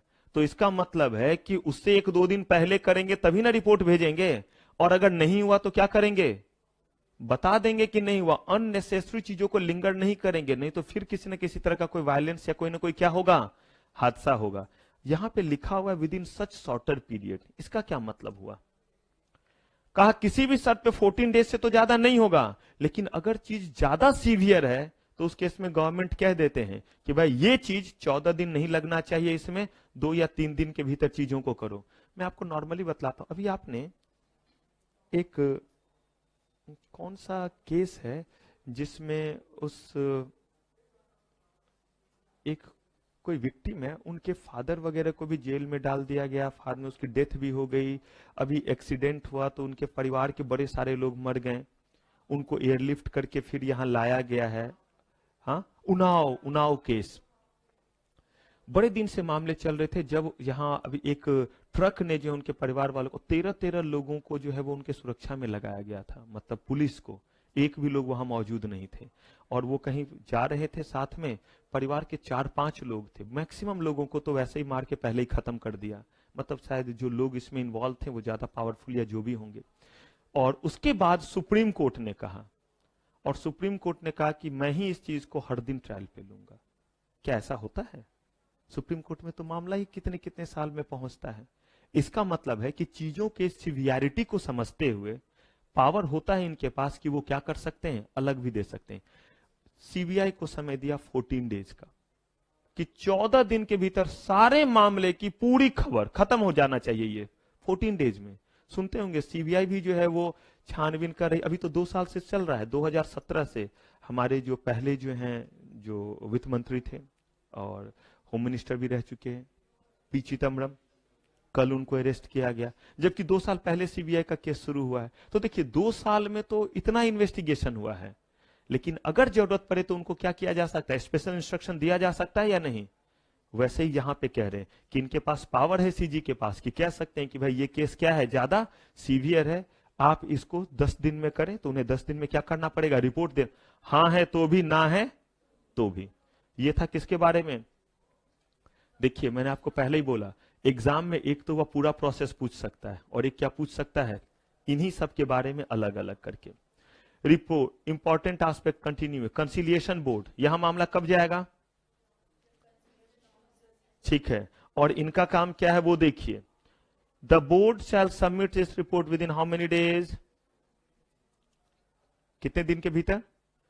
क्योंकि यहां पे बात पहुंचा है, इनके पास वैसे ही थोड़े ज्यादा जो है वो चीज रहेंगे, तो इनको कितना समय दिया, 2 मंथ्स का। और इनका भी काम क्या है, सेम काम। देखिए क्या लिखा हुआ है, फेयर एंड एमिकेबल सेटलमेंट। सारा चीज मैंने आपको बोल दिया है उसी डायग्राम में, लेकिन ये इसीलिए इस तरीके से लिखा है कि अगर मान लीजिए कि एग्जाम में कंसिलिएशन बोर्ड पे आ जाए या बोर्ड ऑफ कंसिलिएशन पे लिखने के लिए आ जाए, तो आप अनकंफर्टेबल फील ना करें कि हमारे पास कुछ लिखने को नहीं है, उस डायग्राम से हम क्या क्या लिखें। तो यहाँ पे ये सारे पॉइंट लिखे हुए हैं कि इन्वेस्टिगेशन करेगा, ये भी एमिकेबल सेटलमेंट करेगा। बस यहां जो याद रखना है वो रखना है 2 मंथ, और कंसिलिएशन ऑफिसर के केस में कितना, 14 डेज। अगर 3 मंथ्स में चीजें नहीं होती है तो वैसे केस में क्या करेंगे, वैसे केस में आप कहां जा सकते हैं, सीधे आप जा सकते हैं बोर्ड के पास, डायरेक्टली लेबर कोर्ट के पास जा सकते हैं। ठीक है, आइए एजुडिकेशन। अब यहां से क्या शुरू हो गया, कंसिलिएशन खत्म। अब सबसे पहले कहां गए, लेबर कोर्ट का फैसला पसंद नहीं आया तो, और वो भी नहीं पसंद आया तो नेशनल ट्रिब्यूनल। और यहां पे यही बात लिखी हुई है कि कुछ ऐसे भी मामले हैं जो मामले सेकेंड और थर्ड शेड्यूल में लिखा हुआ है। ये सेकेंड और थर्ड शेड्यूल आप प्रोफेशनल में देखेंगे, उसमें कुछ नहीं लिखा हुआ है कि क्या सिचुएशन है, मामला किस चीज से रिलेटेड है, वेजेज से रिलेटेड है, किसी के रिट्रेंचमेंट से रिलेटेड है। तो वैसे केस में आप कहां आ सकते हैं, डायरेक्टली इंडस्ट्रियल ट्रिब्यूनल आ सकते हैं। नो लेबर कोर्ट और tribunal shall have jurisdiction to adjudicate upon any matter which is under what, adjudication before national tribunal. बात भी सही है, अगर कोई मामला ऑलरेडी हमारा जो है वो कहां पे है, हायर कोर्ट में है, और आप सुनते भी होंगे कि अगर एक चीज कहीं भी किसी एक कोर्ट में जो है वो क्या हो रहा है, ट्रायल में है, तो उसी चीज को जो है आप दूसरे कोर्ट में जो है सेम टाइम पे लेकर के नहीं जा सकते। उसमें भी मामला आपका एक तरह से सुप्रीम कोर्ट में है, और आप उसी मैटर को इधर डिस्ट्रिक्ट कोर्ट में भी ले सकते हैं। क्या कहा गया कि नहीं, जब तक मामला कहीं एक जगह से क्या नहीं हो जाता है, सेटल नहीं हो जाता, तब तक आप आगे लेकर के नहीं जा सकते हैं। आर्बिट्रेशन के केस में कहा कि आर्बिट्रेशन आप तय कर सकते हैं, कौन कौन तय कर सकते हैं, वर्कर यानी कि इंप्लॉय और इंप्लॉयर आपस में तय कर सकते हैं। लेकिन अगर आर्बिट्रेशन आपने किया है तो आर्बिट्रेशन में जो भी चीज आएगा वो क्या करना पड़ेगा, आपको मानना पड़ेगा। और अगर आप उसको चैलेंज करना चाहें तो उसको कहां चैलेंज कर सकते हैं, आप उसको फिर जाइए लेबर कोर्ट, फिर आगे बढ़ते चले जाइए। ग्रीवांसेस सेटलमेंट ऑथोरिटी, यहां देखिए अगर कितने हैं ये याद रखना पड़ेगा, 50 और मोर वर्कर अगर हैं, are employed or have been employed on any day preceding 12 months shall provide grievance settlement authority. कहां पे ये होगा, विद इन द ऑर्गेनाइजेशन। यानी कि वर्क कमिटी कितने के रहने पे कंपलसरी है, 100 या 100 से ज्यादा, 100 या 100 से ज्यादा है तो there must be a work committee. अगर 50 या 50 से ज्यादा है तो देयर मस्ट बी व्हाट, लेकिन उससे कम है तो भी एक दिया हुआ है, और वो है कि अगर 20 या 20 से ज्यादा है तो वैसे केस में क्या होना चाहिए, ग्रीवांस रिड्रेसल कमिटी जो है वो होना चाहिए। तो इसका मतलब ग्रीवांस रिड्रेसल कमिटी 20 या 20 से ज्यादा, 50 या 50 से ज्यादा पे, और अगर 100 या 100 से ज्यादा हुआ तो वर्क कमेटी। अब आप सोचिए जहां पे आपके पास जो है वो 150 लोग होंगे, वहां पे ये तीनों होंगे या कोई एक होगा, एक बार ध्यान से सोचिएगा जरा। और ये मान के कि आप सीएस की पढ़ाई कर रहे हैं, मैंने आपको सिचुएशन दिया क्योंकि मैंने आपको पहले ही बोला कि मैं अगर दूंगा या मेरे जैसे लोग देंगे तो मैं ये दूंगा ही नहीं शॉर्ट नोट लिखने के लिए। ग्रीवांस सेटलमेंट ऑथोरिटी मुझे दे दिया जाए तो मैं तो पूरा बना दूंगा केस लॉ ही, मजा आ जाए बच्चों को भी। अब इसमें मान लीजिए कि दे दिया कि there are 150 workers working in an organisation in a factory, what kind of settlement authority should be appointed over there as per industrial dispute act, नाम भी लिख दिया। समय 30 सेकंड मैंने दिया, सोच लीजिए।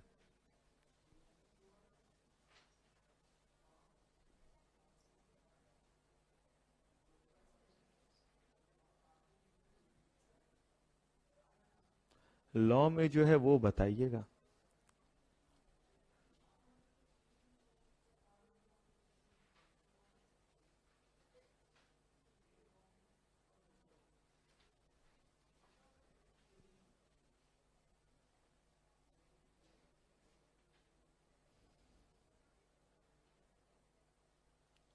कौन बताएंगे? ब्लू स्ट्राइप स्ट्राइप बताइए जरा।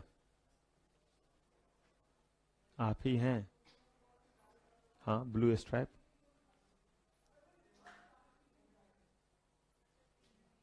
कौन कौन? आप देख के बोल सकते हैं, तीनों कौन कौन?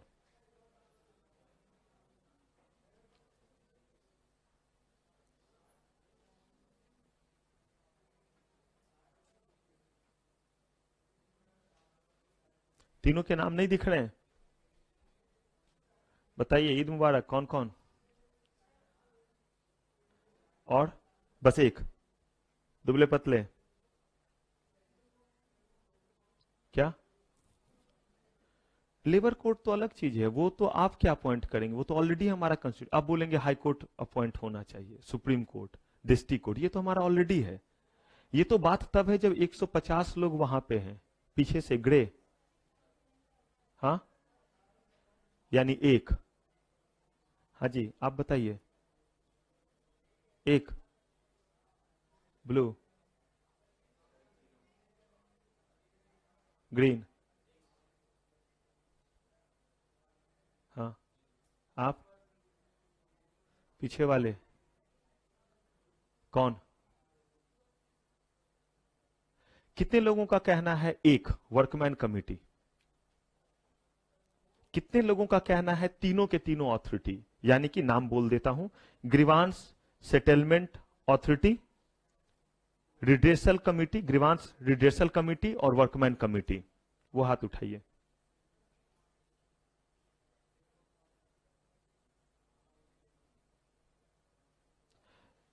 खुद सोचिए, अभी अभी मैंने बताया इंटरप्रिटेशन, इसीलिए सबसे पहला एक्ट आपको क्या पढ़ाया डीआईजीएल में? इंटरप्रिटेशन ऑफ स्टैट्यूट, लॉ को इंटरप्रेट कैसे करें। यहां पे कह रहे हैं कि आप कंप्लायंस के बारे में सोचिए। अगर आपने 150 के रहने पे बनाया work committee, that means you have complied the provision that if there is 100 or more worker then there shall be work committee. You have complied this one. आपने इसको कंप्लाई किया। लेकिन मुझे अगला कंप्लायंस बतलाइए जो लिखा हुआ है, और जिसमें यह लिखा हुआ है कि if there are 50 or more workman then there shall be grievance settlement authority. क्या आपने ये कंप्लाई किया? मैं तो आपसे पूछ रहा हूं, मतलब जबरदस्ती नहीं है। आप कन्विंस होइए, और नहीं तो आप मुझे कन्विंस कीजिए। क्या आपने इसको कंप्लाई किया? तो नॉन कंप्लायंस का मैं लगाऊंगा ना चार्ज आप पे, आपके ऑर्गेनाइजेशन पे नोटिस तो भेजूंगा। आपने वर्क कमिटी बनाया, very good, compliance.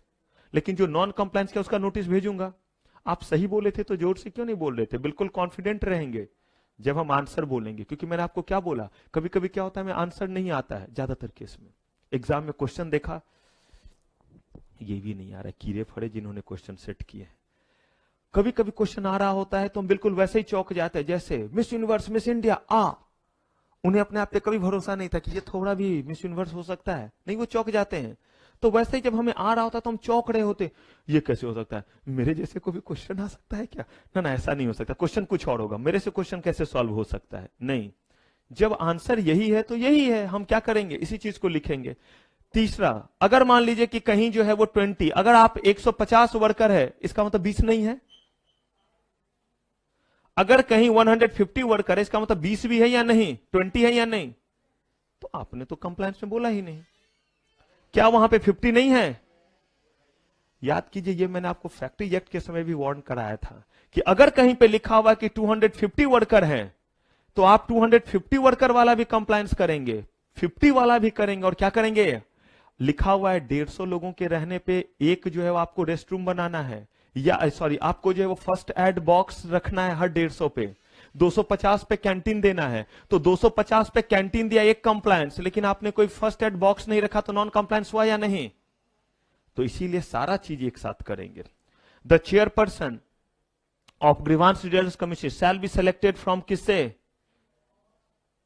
And from among the rotational basis. क्यों कह रहे हैं कि एक तो पहले इस ग्रीवांस कमेटी में जो भी रहेगा वो बराबर बराबर रहेंगे, यानी कि 2 लोग अगर इंप्लॉय से तो 2 लोग किससे होने चाहिए?